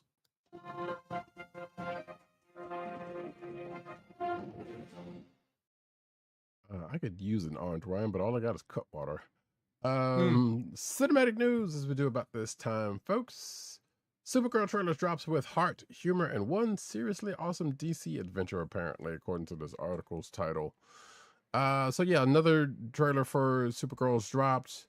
I did not watch it. I think Agent 7 said he did. Yes, I did. It was entertaining. There's lots of Lobo. What's teased, and actually what's very much strongly hinted at, is that we've got more kind of Guardians of the Galaxy 3 action, where Crypto may be in peril. Again? Yeah, but more so than what we saw in Superman. That seems to be the big hint. Gotcha. Man, they just... Well, you know what? And if that being the case, you know what? We can see the arc she's going to end up going on. Right. Because of that, from where she started. Sure. All right. We're going to watch it either way. So it's, we're just waiting for that to happen. June 26th. Yeah, I mean, listen, we're probably going to be on Movie Protocol. So, Quite likely. we'll see. We'll see what happens, okay? And it's not even quite likely. That is mostly assured. Right. But yeah, if we can count on Movie Protocol for 2 things, this movie and Spidey, for certain. Next up, though. Alrighty, so after reprising his role in Marvel Television's Daredevil Born Again last year, John Bernthal suits up as the titular vigilante once more. Frank Castle returns in a Marvel Television special presentation, The Punisher: One Last Kill, on May 12th, streaming only on Disney Plus. Bernthal unveiled the teaser poster and release date for The Punisher One Last Kill on his Instagram page early Tuesday morning. Last Tuesday morning, not this Tuesday, but last Tuesday morning. And my understanding is that that's why we got 2 episodes of Daredevil this week, is because Frank Castle, this Punisher one shot, One Last Kill, is taking up the slot right after the following week after Daredevil wraps up, Born Again, this season wraps up. Gotcha. Yes, that's as far as we know, that is the case. That is the case. Sorry, I'm sitting here putting in news in. So There's more? All right. and just one more. It's a quickie. But yeah, there's the poster for the Punisher. Frank and all his, I guess we can say, glory. I don't know what you would. Frank and all his grittiness. Yeah, all that, or gory. Lots of sometimes that man gets into some kills. Yeah. But yeah. So May 12th, yes, we'll be talking about it and catch it. Next up, James Marsden. Let me tell you something, Red. Let me tell you something, Red. Indeed. Yeah. Which, yeah, as we said earlier, there was, like I said, he was brought up during the course of Daredevil Born Again episode 3. So I was like, yeah, if you didn't know he was coming, then that that could give you some sort of an idea. They don't normally just talk about somebody that won't show up at some point in some sort of way, shape, or form. And here we go. James Marsden opens up about his infamous X-Men line.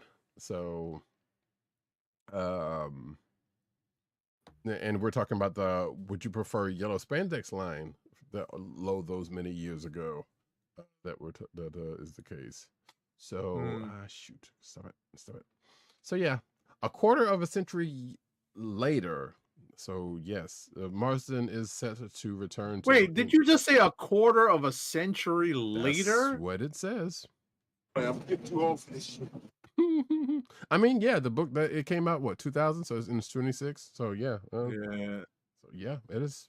That checks out. Nuts. That pretty much checks out. But yeah, Marsden is set to return to the role of Cyclops in Avengers Doomsday, and an early teaser for the movie shows Cyclops in a much more comic accurate outfit, according to this article. So when Polygon had a chance to interview the actor for his latest movie, Mike and Nick and Alice, which I keep seeing trailers for, they couldn't resist asking how he feels about those infamous 6 words today. And the quote goes, "I don't think it was meant in any sort of bad nature. It was just a little bit of a jab at maybe, it was just a little bit of a jab at, maybe it wasn't a jab, but it was sort of a playful remark about maybe previous movies where people were running around in over-the-top costumes and, just the comics in general. I mean, you didn't have to take it that far. Just left it for what it was, man. It's fine. They were jabbing at the comics. So yeah, therein lies that. And this article kind of goes over and says a couple of other little missives from Marsden, who's continues to get work. So good on him. That Sonic money spins also. But yeah, therein lies that. Next up. All right, Andy Weir apologizes after a Star Trek comment backlash.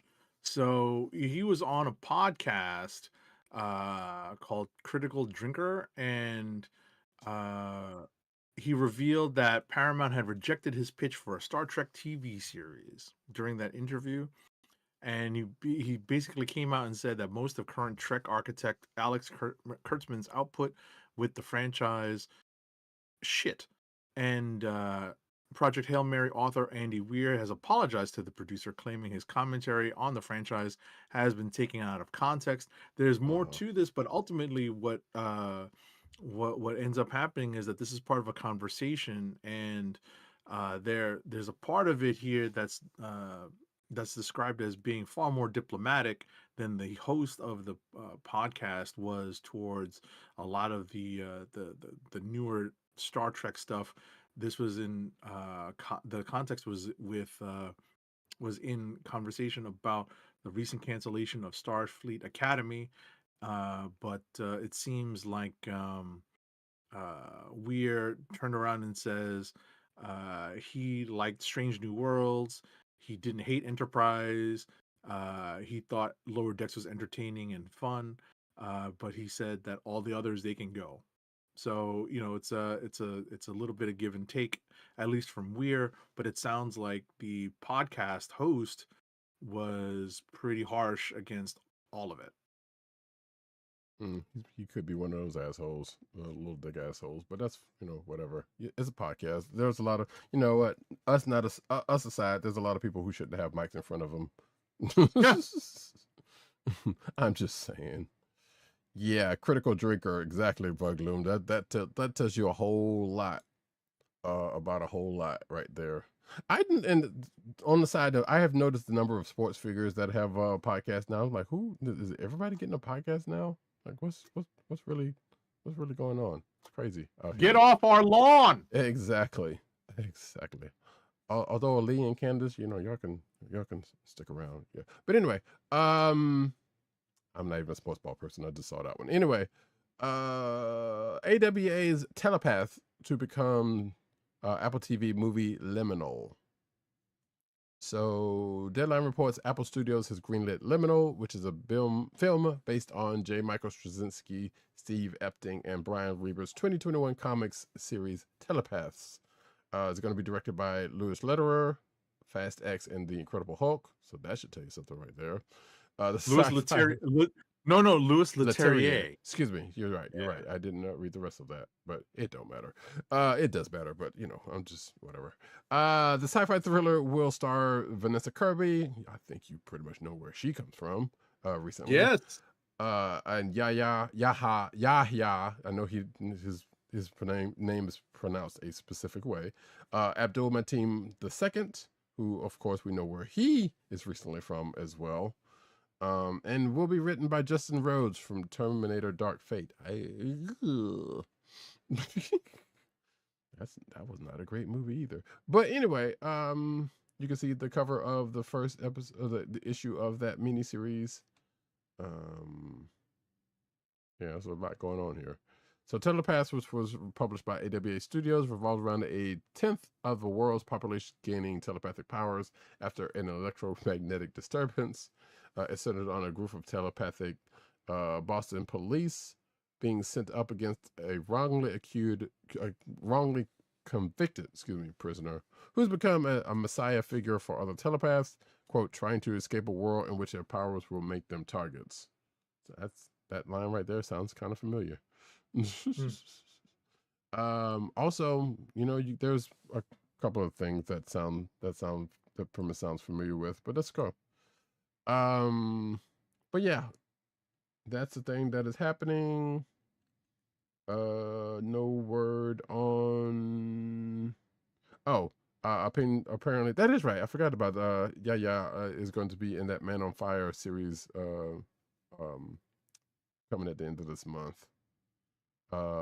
Which I assume has something to do with the movie. I don't know.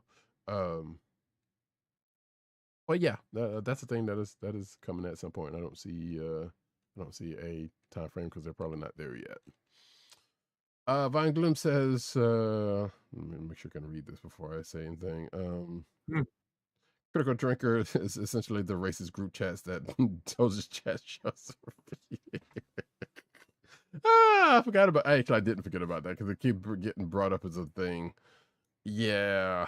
I'm not even gonna approach that one. Leave that one. Not touching it with a 10-foot pole. She's showing feet in the group chat, and yeah, it's a whole thing. It's crazy. Anyway, next up.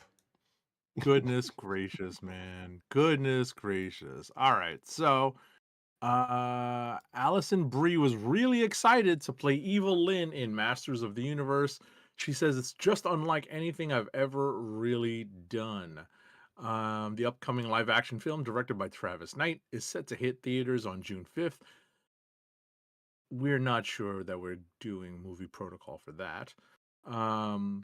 Brie couldn't be more thrilled about diving into a role that let her stretch into something far more theatrical than her usual work. Let's see here. I'm gonna put this Yeah, up you know, as obviously, what's that? all right. Go ahead. Finish this. Go ahead. No, I was just gonna say, Alison Brie built her career on grounded, character-driven performances in shows like Mad Men and Community, where subtlety and realism were key. Evil Lynn, on the other hand, lives in a heightened world where everything is turned up to 11. Wait, I'm sorry. Community? Subtlety and Yeah. realism. I get where they're going with that, but then okay. I don't know. But anyway, that's me. Whatever. But they're potentially right because yes, they're I guess Community is more grounded than say her playing Evil Lynn is. Mhm. Also, last I checked, Evil Lynn is dark haired. Um, and this, from what I could tell from under her thing, just blonde. That doesn't seem right. Something ain't right. Something ain't right. Either way, as far as movie protocol is concerned, yeah, I don't know about that one there. Yeah, we'll see. We'll play by ear up until the point where we have to call it. Yeah, pretty much. Like, don't get me wrong, weirdly curious about it, but I'm not holding out any hope for it. But also, as excuse me, as Von Gloom says in the chat, yes, that was Brie. It would have been. I would have been stoked if Leto wasn't involved, and I absolutely totally agree on that one. Leto is Turbs, and that ruined ruined a perfectly good cake. Excuse me. Yeah. Yeah. I'm not crazy about the dude, especially since you know what, it was all from Suicide Squad, honestly, and since them trying to make him happen since then is it only made it worse. And he's in the Tron Legacy, that Tron Ares movie, which I want to see, but that is the one reason why. Well, it's on. I think it's on Disney Plus at this point, so I don't have to pay money for it. But I'm still, because I know he's in it, I'm not really up to seeing it at that fast. Either way, we can keep on. Yes, Turd. I knew what you meant. Either way it works. Turd or Turbs, it works. As in Turbs and in Turble. Either way, moving on to the next thing, and the one bit of, well, actually, it's not the one bit of the one or two bits of anime news that we have.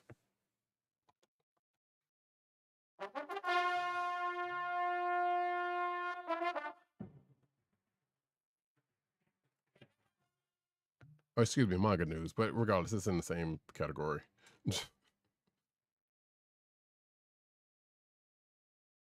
Oh, this is you.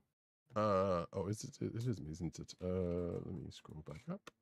Beats Bizarre Adventure Cross Game Knows Ball. Oh Jesus. I knew that when I picked this. But anyway, with more people reading manga and webtoons than ever before, Beats Bizarre Adventure gives 3 writers an opportunity each week to recommend. I guess this is their column on Comics Beat. To recommend some of their favorite books in series from Japan, Korea, and elsewhere. And this week they have a baseball manga called Cross Game, which you can see the cover right there. So yeah, it's a baseball manga, and see, there's another one called Moon and Sun, which you can see the cover right there. Apparently, it has explicit content in it, and Takahashi from the Bike Shop, which is another one. I'm not going to go into all of 3 of these are about, but you can check that out in the show notes for yourself. Next up. Alrighty. I guess this is manga corner. Tokyo Pop announces 15 new licenses for spring 2026, debuting between April and June of this year. These include the series launch of Bride of Ignat, a new Honkai Impact third title, a coming of age BL, and even some 18 plus romance comics. There's a lot here. I'm not going through all this, but take a look in our show notes for a listing of these 15 new licenses that Tokyo Pop is going to be publishing for spring 2026. As I scroll through some of these, Actually, I just heard about a Gentleman Noble's Vacation recommendation. Somebody was talking about that recently. Wow, there really is a lot of BL in this, huh? Yeah, Okay. there's a lot. Or at least let me phrase it. There's a couple I don't know that I could tell right off the bat. I'm assuming with a couple of these other ones, but apparently that is the case. You know what? Hey, people love BL. Go figure. Anywho's, move right along. Bugnum says not watching Tron Ares. Yeah, I don't blame you. I don't blame you at all. But I feel compelled because of love of Tron. Yoshiharu Suge, award-winning manga creator, is dead at age 88. He's the creator of Nejishiki and The Man Without Talent. He passed away on March 3rd. I'll be honest, I have no idea who this person is, but I figured, hey, you know, somebody might. Let's see. He was 88 years old. Oh, he was he died on March 8th after being hospitalized for aspiration pneumonia. Oof.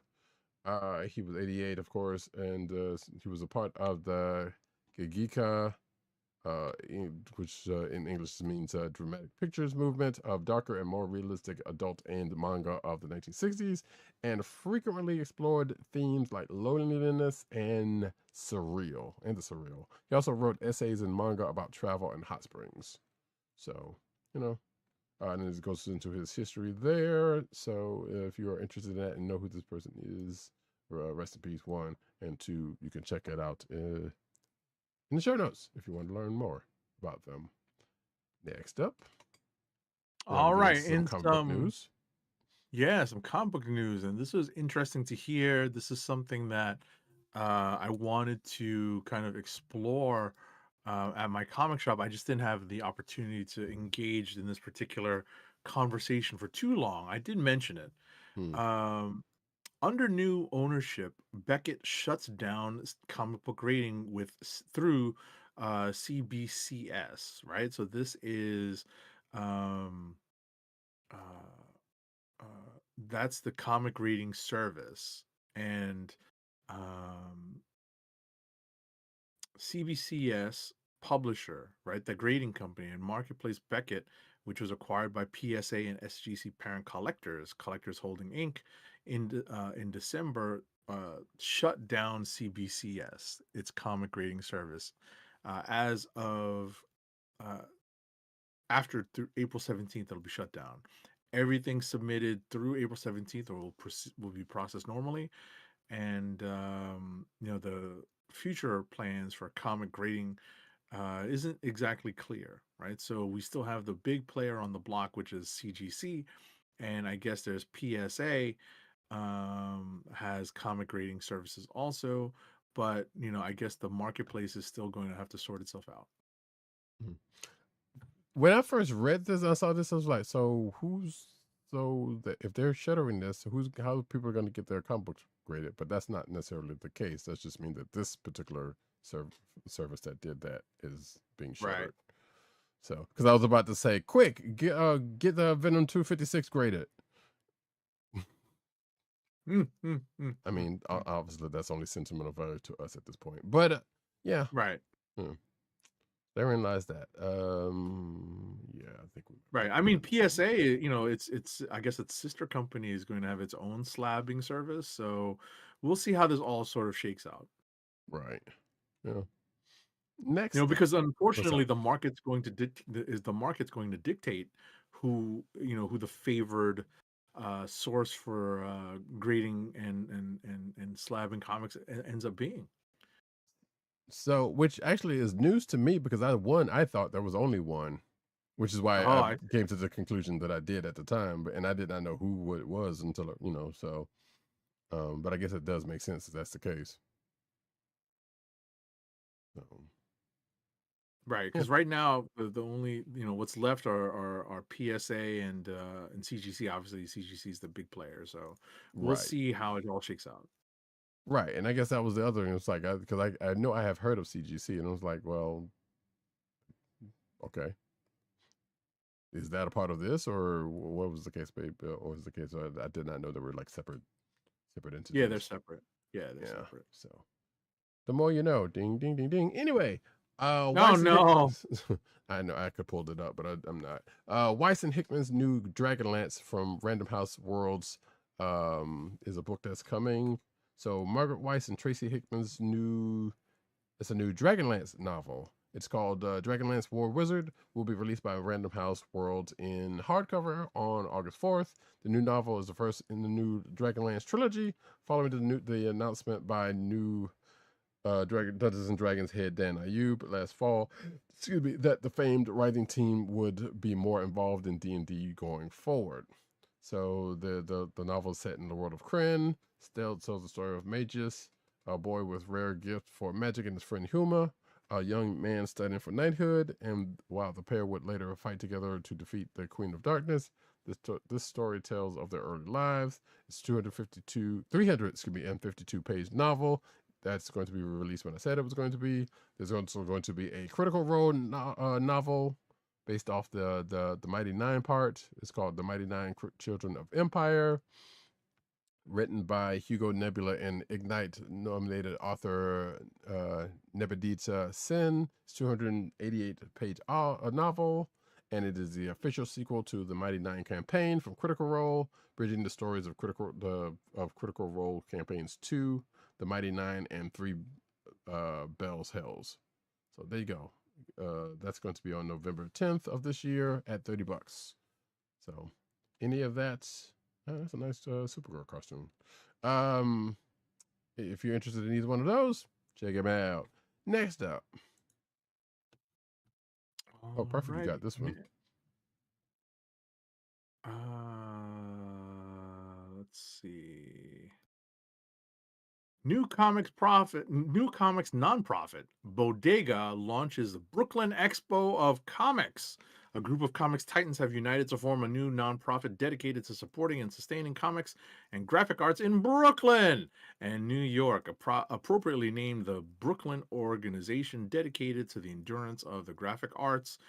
The acronym spells BODEGA. Its inaugural initiative will be the Brooklyn Expo of Comics, BEC, a 2-day festival taking place in November. That's after New York Comic Con. So this article lists the people who are involved. The nonprofit's executive director is James Tynion IV, and he also serves as board chair. So there's actually no, I apologize. James Tynion IV serves as board chair. Bryce Gold serves as the nonprofit's executive director. Apologies. Yeah, it's all right. Yeah, so we're gonna get more news about what they're going to be doing with with their projects and Brooklyn Expo of Comics. It looks like they already have dates for Brooklyn Expo of Comics, I think.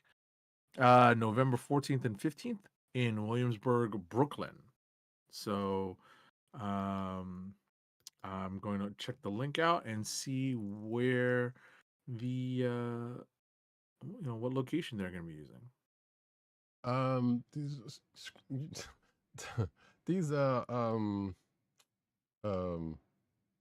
The venue is at Our Lady of Mount Carmel Church in Williamsburg. So it's going to be one of those conventions. That's cool. I haven't been to one of those in a long time. What does that mean? Like a smaller church, like using the gymnasium, with with tables laid out. That's pretty cool. I haven't been to one of those in ages. Yeah, I'm pretty sure we have, not necessarily in a church, but we have some of those around here every now and then in smaller venues. Sure. So I know there's one that happens next to my comic shop, which gets them a little bit of business every now and then, or when it happens. So good times. I was applauding because of the bodega. I was like, I don't know who put that together, but that's the acronym. Yes, that's some sheer level acronym right there. Also, there's down at the bottom here, and I know acronyms is probably not in the word, but anyway, Comics Arch Trophy Cat, and also Bagel, which is the Brooklyn annual of graphically elevated literature, which are 2 other initiatives that they are doing. I'm sitting here like they went crazy making all of this up, and it's kind of funny. But yeah, we'll find out more info on this stuff. I'm sure. Right. Maybe we'll get 8 to 7 on site, do some in the field reporting. Listen, it's in November. It's going to be after New York Comic Con, so we'll have an opportunity to kind of take it in and check out the inaugural Brooklyn. What is it? The Brooklyn Expo of Comics. Yeah. Matter of fact, you too, Von Gloom. I don't know if you're in Brooklyn, but yeah, I know you're up there. But yeah, and Matt too. As a matter of fact, if he's not busy.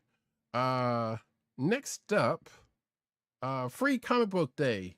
Energon Universe, and yes, I stressed it a little bit too much, but it's okay. Free Comic Book Day Energon Universe Special 2026 gets 5 new covers and the first major look at Mask. So, of which we may or may not have a review copy of that already. Yay! Like that, I should have checked out. But yeah. Let's see. Of course, the special will debut on Free Comic Book Day. On May 2nd, aka comic book giveaway day, whatever they're calling it nowadays.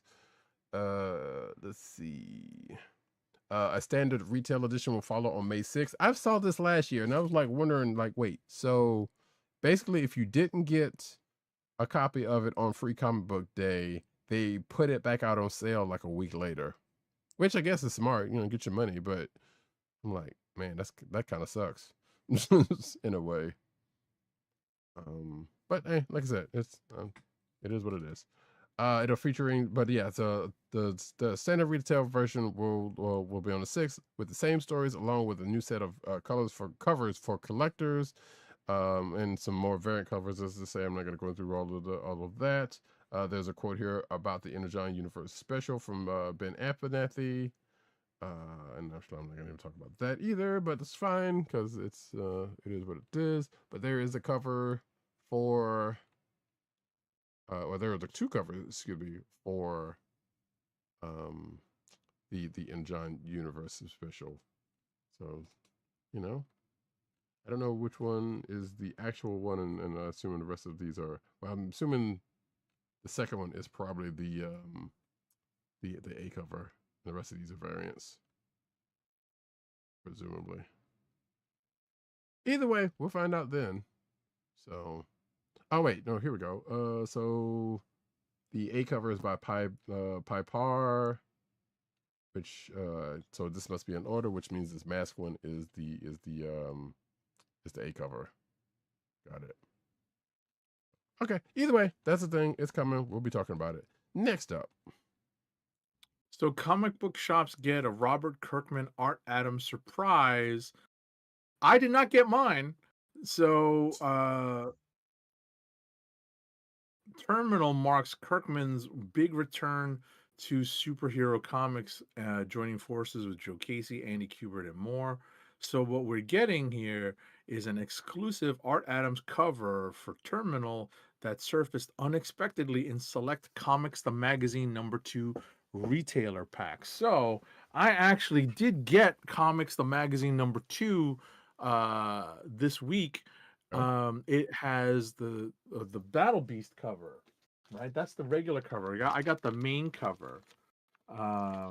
It's kind of like a Wizard style magazine, but it's a little different. It's a little small. It's a little shorter. It's comic book sized, so you can more flip through it. Yeah, a little bit, definitely a little bit more zine-ish, but it definitely has a lot of influence from what people, I guess, really enjoyed about Wizard from back in the day. And it looks like if you were able to get the secret variant, you got a sneak peek of Terminal. Right. I didn't get it. I just got the regular schmegular cover.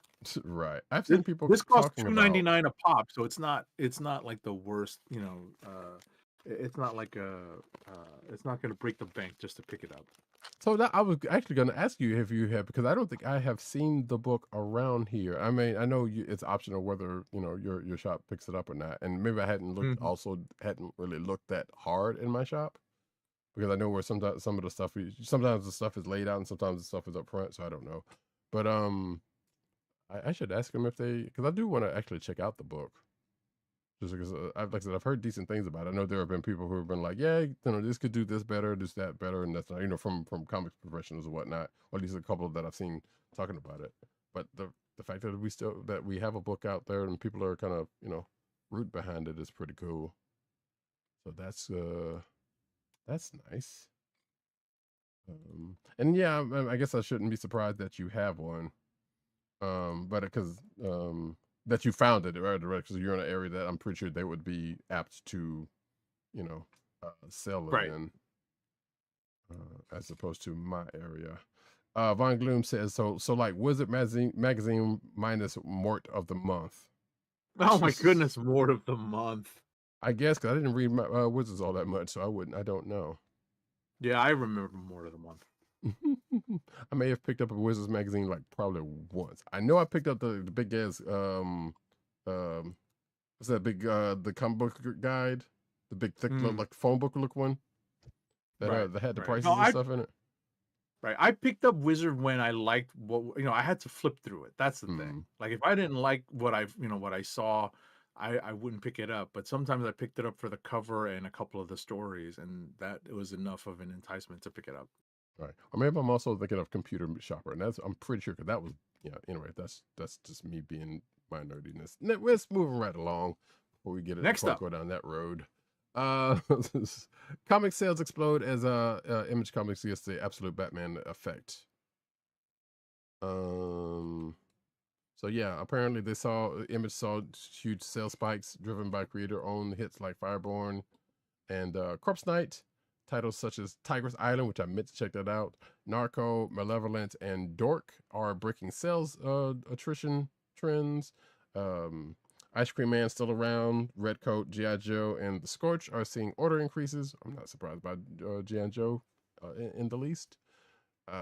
Image and their graphic novels and collected editions earn major award nominations and starred reviews according to this article, and which fuel demand. So apparently, yeah, Image is doing pretty good. Bottom line, I need to, I want to check out that Tigress Island because that seems silly and fun. But good for them. Sure. Next up. Alrighty. Next up. DC All-In Saga Darkseid versus the World this year. Absolute Crisis. Oh god, Absolute Crisis next. DC announces. I know.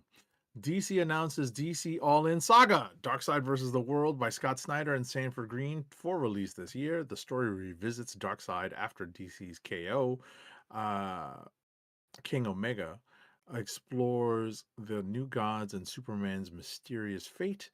Absolute Crisis event is teased for 2027, following hints at WonderCon and Snyder's panel appearances. The Justice League wields new alpha energy powers with redeemed villains and looming threats coming ahead. Okay. No, that's okay. He ascended. He'll be back. Don't worry about it. Actually, isn't he already back? I don't remember. A crisis of absolute proportions. Good Lord. Yeah, and there's the cover. There's some panels. There you go. I'm sure we'll hear more about this at Comic-Con, or we're here for DC. Yeah, exactly. As it gets closer, right? As it gets closer, we'll hear more. DC just swaps Justice League member and introduces Absolute Black Adam. So this is a spoiler alert for Absolute Superman. Let's see. So specifically Absolute Superman 18, which hypes the introduction of a variant version of Black Adam. Okay, sure. Apparently this article talks about the main cover in the first 4 pages of which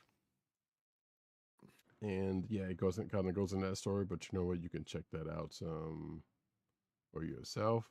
But I will, I guess, spoil the gender swapped Justice League member, and that is the Phantom Stranger.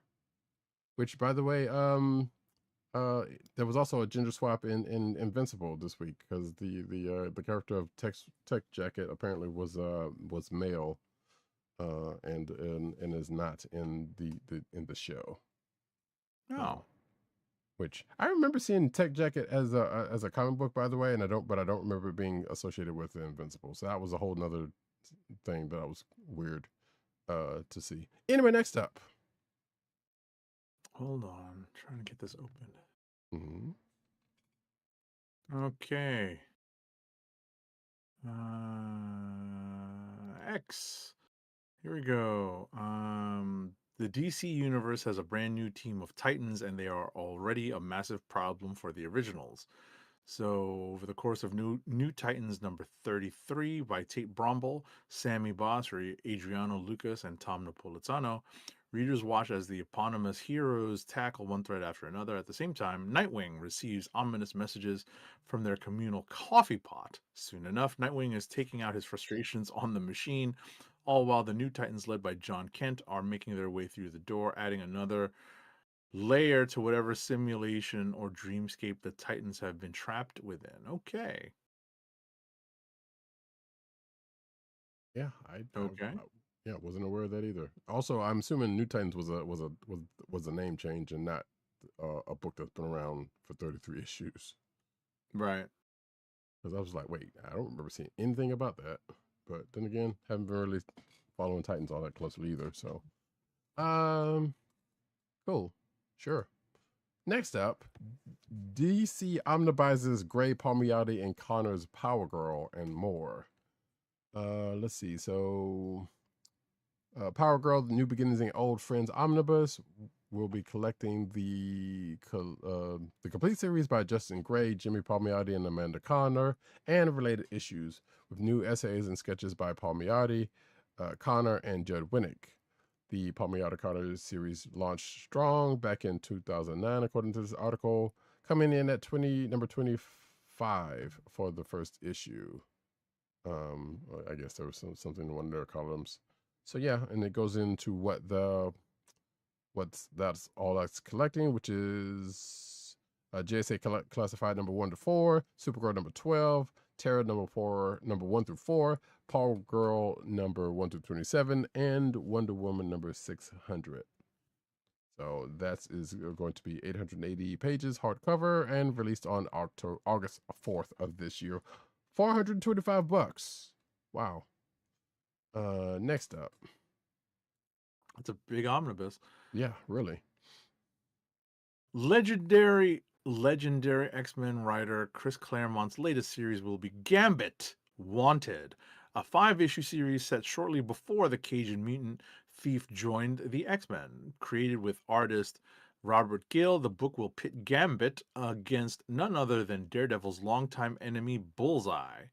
So the full synopsis is, get ready, mes amis, as Gambit, the mutant thief hero, travels back to his hometown for an explosive showdown. So this is in the time frame when Gambit returned Storm to what was left of the X-Men. Basically, this is that, retconny type style. Mm-hmm. Yes, the previously unknown story that happened at this time that they're filling in. Also, didn't they have another one of these like a couple of years ago? That was also in a similar time frame? I believe so. I believe so, but maybe not exactly that time frame. Oh, actually, here we go. Yeah, previously revisited his early years in the 2022 Gambit series with artist Sid Koshian. So I feel like I remember seeing that. It was like this is not the first one. Either way, they realized that he's gonna make a name of himself. Next up, Magic the Gathering. The card is blah, blah, blah. Let's try that again. The first issue of Avengers Armageddon will include a Marvel themed Magic the Gathering card, teasing the Magic the Gathering Marvel superhero set, because that is coming this June, if I'm not mistaken. Ding. Which launches in a few weeks. according to this article. Yeah, so a few weeks being like a couple of months, I think. The promotion will apply to all first printing copies, including variants, which means I have to make sure I procure a copy of that because I am Oh silly. my gosh. The card Warstorm Surge features arts created by Ryan Stegman for the cover of Armageddon X-Men #1. Comic giveaway day 2026, free comic book day, god damn it. Which, and I actually found out why they don't call it that anymore, which I'm like, wow, that's sad, but yeah, okay. Either way, which would also, let's see, be used as a brand cover on Avengers Armageddon #1. The art will not be used in any other Magic the Gathering set. So street date for that is June 10th. And Magic the Gathering Marvel Superhero set is going to release, as I knew, on June 26th, which means pre-release will probably be like a week ahead of that. Just saying, folks, just in case you're interested. Me. Next up. All right, here we go. Peni Parker joins Marvel Tokon Fighting Souls with the Amazing Guardians team. There's an Amazing Guardians trailer. You can learn all about the electrifying second team slated to appear in Marvel Tokon Fighting Souls. I'm liking part of this team. There's... Right. So the Amazing Guardians team roster consists of your friendly neighborhood Spider-Man, Ms. Marvel, Star-Lord, and now we have Peni Parker. That's an interesting lineup. Right. Why is Star-Lord on that? I guess maybe they don't have enough space. No Daredevil. Yeah, I guess not. Or at least as far as, well, either way, yeah, I guess that would have been announced if that was the case. Or they're going to put him in something else. Like they're probably going to put him on a Marvel Knights or something team or something if they do. Because we still don't know the whole roster yet. So yeah. And then that's sure. All right. You know, whatever. We're gonna play it one way or the other. Right. So, I'm like, it's gonna be a little funky. Let's just put it that way. You know, when we finally get our hands on it, we're gonna see that it's a little funky because it's an adaptation. Yeah, it is definitely not it doesn't go full Marvel Capcom, but the DNA is there, from what I've played on it. So, but it definitely does a couple of things differently. So, like August 6th, folks. Yep, especially having 4 people on attacking in for 4 people as opposed to 3 or 2. Let's see. There's going to be a hands-on demo at Evo Japan. So, if you're going to be there in May 1st to the 3rd of this year, let's see. The build will feature Peni Parker as a playable character along with the Noel battle stage. So there you go. Yeah. I'm not going to be at Evo Japan. Nowhere near it. Can confirm. But there we go, folks. Next up.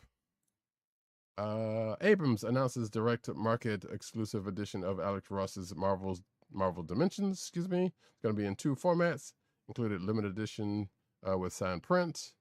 Let's see. It's going to be available only through Lunar distribution in 2 different formats, as I just said.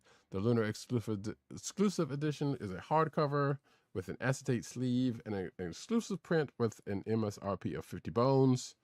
The Lunar signed exclusive edition will have a limited print run of 500 copies and includes an exclusive signed print. And the MSRP is going to be $100. Final cutoff for the special editions was March 30th, but orders are being accepted until April 3rd. But by the time you hear this, that's going to be too late because it is the 3rd. And let's see, there's going to be a regular 32-page bonus. Oh wait, sorry. Announced in February, Marvel Dimensions is a meta narrative that starts with the origin story of iconic Marvel Comics characters, then shifts to a multi-layered narrative. The hardcover graphic novel includes a a 32-page bonus comic that is integral to the story. The release date of the regular edition is September 2nd of 2026, and the MSRP is going to be $30. Next up. After the success of the first G.I. Joe campaign, Skybound Publishing, Hasbro, and Image Comics proudly present the definitive hardcover compendiums of the legendary G.I. Joe, a Real American Hero comic book series, now in 8 gigantic volumes. The most comprehensive collection of G.I. Joe comics ever assembled includes rare and previously uncollected material, including G.I. Joe, a Real American Hero, numbers 1 to 300, G.I. Joe Special Missions number 1 to 28, G.I. Joe Silent Option, G.I. Joe, a Real American Hero comic pack-ins, the original G.I. Joe and the Transformer miniseries, and much more. So this is a little crazy. These are hardcover compendiums. That's, man, if I had the shelf space for something like this, and if I really cared about like the later G.I. Joe stories, this would be something intense to get, Oh, I do know, because I did get the first run. And I don't have a space for it. At least not yet. As I showed off when I finally got it. But yeah, if you missed out on the first time, you can get it again. And I can confirm that the original version does. As far as I know, I don't think you're missing much out of this one. I think there is a couple of things in here that's not in that first one, but the G.I. Joe Transformers is in the thing, because you still get the digital versions of stuff if you opt for it. So yeah, like I said, you missed out on the first one. Here's your second chance to get in on all of that. And the Order of Battle was also in that also. So like I said, I don't think there's. I need to check and see if the special mission stuff is in there. I think it is, but yeah, it's a thick boy. It's a thick.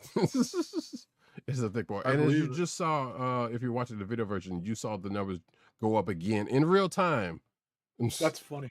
Yeah, because it just went up like a good couple $100 in real time. As you can More see, people folks, backing that Kickstarter, yeah. Yeah, the goal was 40,000. It is already at 1,000,009. Pretty safe to say they made it. Yeah, pretty much. Pretty safe to say. Next up, though, I probably should have put this moved this over a little bit, but that's okay. Wizard of the Coast reveals two special events for Magic the Gathering Marvel superheroes. So there's 2 modes that are here. One is called the God of Mischief, or excuse me, Magic Presents God of Mischief, which is a 3 versus 1 commander event where one person assumes the role of Loki, the God of Mischief, and the other players work together to defeat him. I feel like that this is almost like that Marvel Champions game. So, but anyway, the players assuming the role of Loki has access to Loki's tricks, which give them significant advantages in the game, and starts with 60 life. And the other 3 players have a total life between them of 60, and they take turns simultaneously. So this feels like a Yu-Gi-Oh anime battle. But that's me saying another story. Players in this event will receive promo cards dedicated to this event by Wizards of the Coast, and I'm pretty sure there are going to be people co-opting that for play outside of that. I've already seen some people be like, "Oh, that sounds cool." The second mode is Marvel Superheroes Final Battle, which is a one-time scheduled that can be run between July 3rd to the 26th of this year. It's a set-themed tournament where players will compete for an alternate cover art comic book variant of a Marvel Comics comic book. It is a standard event, similar to the Spider-Man event that had comic book had a comic book as a top prize. I would not know because I have not gone to a LGS for those things. I don't like people like that. But yeah, that's that. But that sounds cool. I will definitely be getting this set. Maybe I'm pretty sure there's, like I said, once this get out there, there'll be people running some of this once the rules get out there wide. This is wild. Next up, though, it's honestly wild to me to see this. It's like, if you can't beat them, join them, right? Yeah.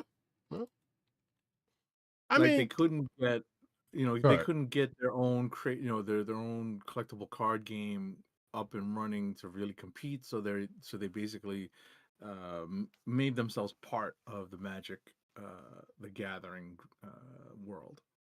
I mean, but here, well, there was one that's just, I think they've had a couple actually, because there was one by Konami back in like the 90s. But yes, you're right. There The is not original was right. The original was Overpower, and then well, that's now right. we're There was here. that too. Yeah. Right. Now But we're in here. yeah, so I guess they didn't think to do one recently. But given how that Transformers one went out, happened, I guess this was probably a better outcome than them trying to do a different one. You know, Sure. because Wizards has been pretty much, because like there's a Star Trek set coming up. Like the Turtle set is already coming.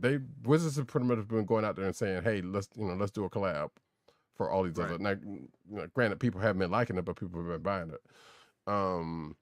So that's says one thing and the other. So I don't know if Marvel has even thought of even trying to do a recent trading card game in that respect. So, and now, well, listen, if you're gonna join, I was about to say, if you're gonna join, you go with the one of the big players, because there are my understanding from seeing the marketplace in real time is that there's Magic people, there's also Pokemon people, there's Yu-Gi-Oh people, and I guess there's Gundam people too.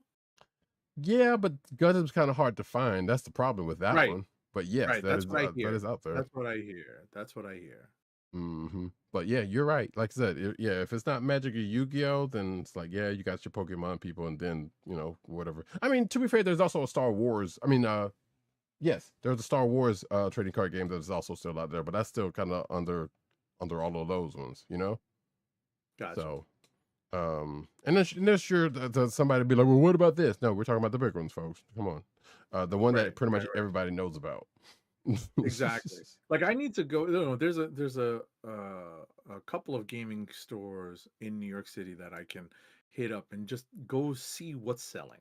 Absolutely. Just go see what's on their shelves. Because I can see as part of comic book stores that have sections like gaming sections. At least my particular LCS has a big Yu-Gi-Oh presence. It has a big. There's always people going in there asking for packs of this, that, or the other thing, and I'm just like, wait, hold on. This is always my reaction when I hear them looking for this stuff. Let's see here. You got always going, folks. Yeah. Okay. I wasn't expecting that one. Okay. But yes, you're right. Yeah, I mean, I was about to say, or you could just ask Matt, because I'm pretty sure he's on top of all of that. But yes, well, he definitely knows far more than I. But yeah, in terms of like what's selling like on the ground. But yes, I would love to see you go in there and see what's going on. It's honestly not that hard. The places. I mean, my regular comic shop, like I said, I just kind of described what sells there. Right. And, it's about going to the gaming specific shop that I haven't been inside in decades. Right. And I should probably just go and see what they're selling nowadays. And go on a Thursday and Friday, because that's when it's going to be ripe. Partial pun intended. Oh, try not to. No, I'm sure that it's well. So my comic book shop does not do cards, and partially because there's a gaming shop not that far away also, and I know the owner didn't want to get into all that mess because he is not of the kind for that. So he's got toys. The comic book shop's going to do one or two things. They're going to get comic books, toys, maybe some games here and there, or they're going to do that, or in some cases, like one of my other shops, music. And I think my local comic shop's trying to get into music just a slight bit, but it's more curated, and that's not going to be like a, hey, here's stuff type situation. So sometimes you got to diversify your bonds, as Wu-Tang said. But anyway, yes, if you do happen to go into LGS, you let me know what's the deal. I mean, I already know, but I would love to see for you to see what's going on in there. Next up, though, I think this is you. This is you, actually. What are we talking about? I just did the Wizards of the Coast. No, I just did that. Oh no, you did that one. I'm sorry. Yeah. This is me. Voodoo Ranger. Voodoo Ranger teams with Invincible versus on limited edition IPA pack. So enter Voodoo Rangers contest to win one of 200 limited edition Invincible VS IPA variety packs featuring a blood orange IPA can and game code. So Voodoo Ranger and Skybound team up for an Invincible VS limited edition or versus limited edition IPA variety pack giveaway, and exclusive Invincible VS blood orange IPA cans. Feature unique designs and game code prizes inside each pack. All entrants can unlock a custom in-game skin with 200 lucky winners scoring rare codes for Invincible VS. Voodoo Ranger will celebrate at Combo Breaker and Evo 2026 with special on-site beer and arcade activations. Okay. Combo Breaker. And yes, it is Invincible versus. So yeah, Okay. so you were Invincible right. versus. Yeah. So yeah, and if folks did not know, that's the fighting game that is coming up at the end of this month. Actually, that I hear people are liking a little bit. But yeah, Evo 2026 is June 24th to 29th in Las Vegas. Combo Breaker is May 20th, 2022 to 25th. So there surely will be. Actually, I don't know if it's going to be on stage, but I'm sure there'll be people playing it. Maybe some cash games or whatnot. I'm pretty sure we'll see it because I know actually there was something recently that there was a Evo Awards, Game Awards that not Game Awards, the Evo Awards that just happened with that showed that had a little Invincible tournament and that showed off some gameplay with some high level fighting game players playing it. It was pretty cool to watch. I don't know if the video is still out there. Regardless, beer in Evo probably sounds like a match made in boy. I might not want to be there, but at the same time, hey, why not? Also, if you've seen the beginning of Invincible, you saw the brisk commercials. So, come on, synergy some kind of way, I guess. Anyway, last but not least, though, the story that I brought up to Agent 70 before the show, Hasbro gets hacked. So yeah, Hasbro, the parent company of Wizards of the Coast and a whole bunch of other places, Talala One, has disclosed in a regulatory filing that they are investigating a cybersecurity incident. The filing was made was only sketch part. April 1st, 2026. So one might think, was this an April Fool's joke? I don't think that's the case. The actual cybersecurity incident happened on March 28th, which is the other reason why I don't know if it matter what joke about getting hacked like that in these days, day and age, but I've seen some strange stuff. Anyway, Hasbro has identified an unauthorized access to their network and are investigating it with the help of a third-party cybersecurity firm. As a result, Hasbro has taken a few of its systems offline as a precaution and has activated its security incident response protocols. They had those? Wow. The company will continue to take online orders, ship products, and conduct key operations while it resolves its situation. And as I told Agent 70, change your Hasbro Pulse passwords just in case. So yeah, and maybe turn on two-factor because yeah. And that's it for that one, and that's it for news. Can we get one last ad read? Yes, our last ad read for this show. Keep our podcast free by shopping at Amazon. Visit cspn.us and click the Keep Our Podcast Free link at the top of the page. From there, scroll down and click on the Amazon link to shop. Purchase items from Amazon as you normally would, whether it's books, music, electronics, jewelry, apparel, or Marvel Legends. For every purchase made on Amazon through our link, Amazon sends the CSPN payment that helps us keep the Comic Book Chronicles podcast free for our listeners at no extra cost to you. Amazon.com through CSPN.us. Do it today. Ooh, that was almost bad. There we go. Excuse me, folks. All right, folks, that's it for this here show. We'll be back next week with more Invincible, more Daredevil, more Monarch, more comic books, more fun, more games, less demonic stuff because it was 666. But yeah, I think that doesn't that mall thing happen next week, I believe. I think so. I think so. So I we think might so. talk about that as well. I'm not Good sure. goodness. I mean, all the content. Yeah, it's kind of ridiculous, and I'm not even sure. It's I don't getting even a little remember. much. Yeah, It's I'm getting not to even be a sure how little the much. rollout of that one is. So we'll have to see. But yeah, it's a lot going on right now. So, but you know what? Hey, we're old, but we're getting it. We'll be on top of it. We're catching it. All right. So Darth Maul Shadow Lord episodes, at least for now, Mhm. the premiere drops April 6th. The second episode also drops April 6th. So we get That's a right. 2-episode opener. They did say that much. Yes, I do remember that. So yes. Yeah, so that is next week. Mhm. April 6th. That is what? Friday's already April 3rd. So yeah, that's is that? I'm tired. My brain is shorting out. That's fair. So It's 1 o'clock. Yeah. that's Monday. The 8th is Wednesday. No, the 6th. The 6th is a Monday. Yes. Yeah. So the 6th. So this is going to premiere Monday. So yeah, I guess that's a weird Monday time for going that. in. I guess it's going to be Yeah. Tuesday. I guess it's going to be Tuesday. Yeah, like Monday Right. going You know into what I Tuesday. mean? I It's guess like so. Monday night going into Tuesday. Yeah, I guess. Again, still weird because nothing really ever drops on Monday night. Either way, we'll find out about it when it gets there. By Gloom, I did not say F Ozzy Osbourne. I don't think I did. Or maybe that was the demons taking over. Maybe I'm having illusions. Okay. But anyway, so I did not say. I don't think I said less. I'll have to go back to the top and say yeah, just see what I said. I don't know. It's late. Either way, let's get out of here before saying anything else. This has been the Comic Book Chronicles. Peace. Peace. Have a happy Easter, everybody.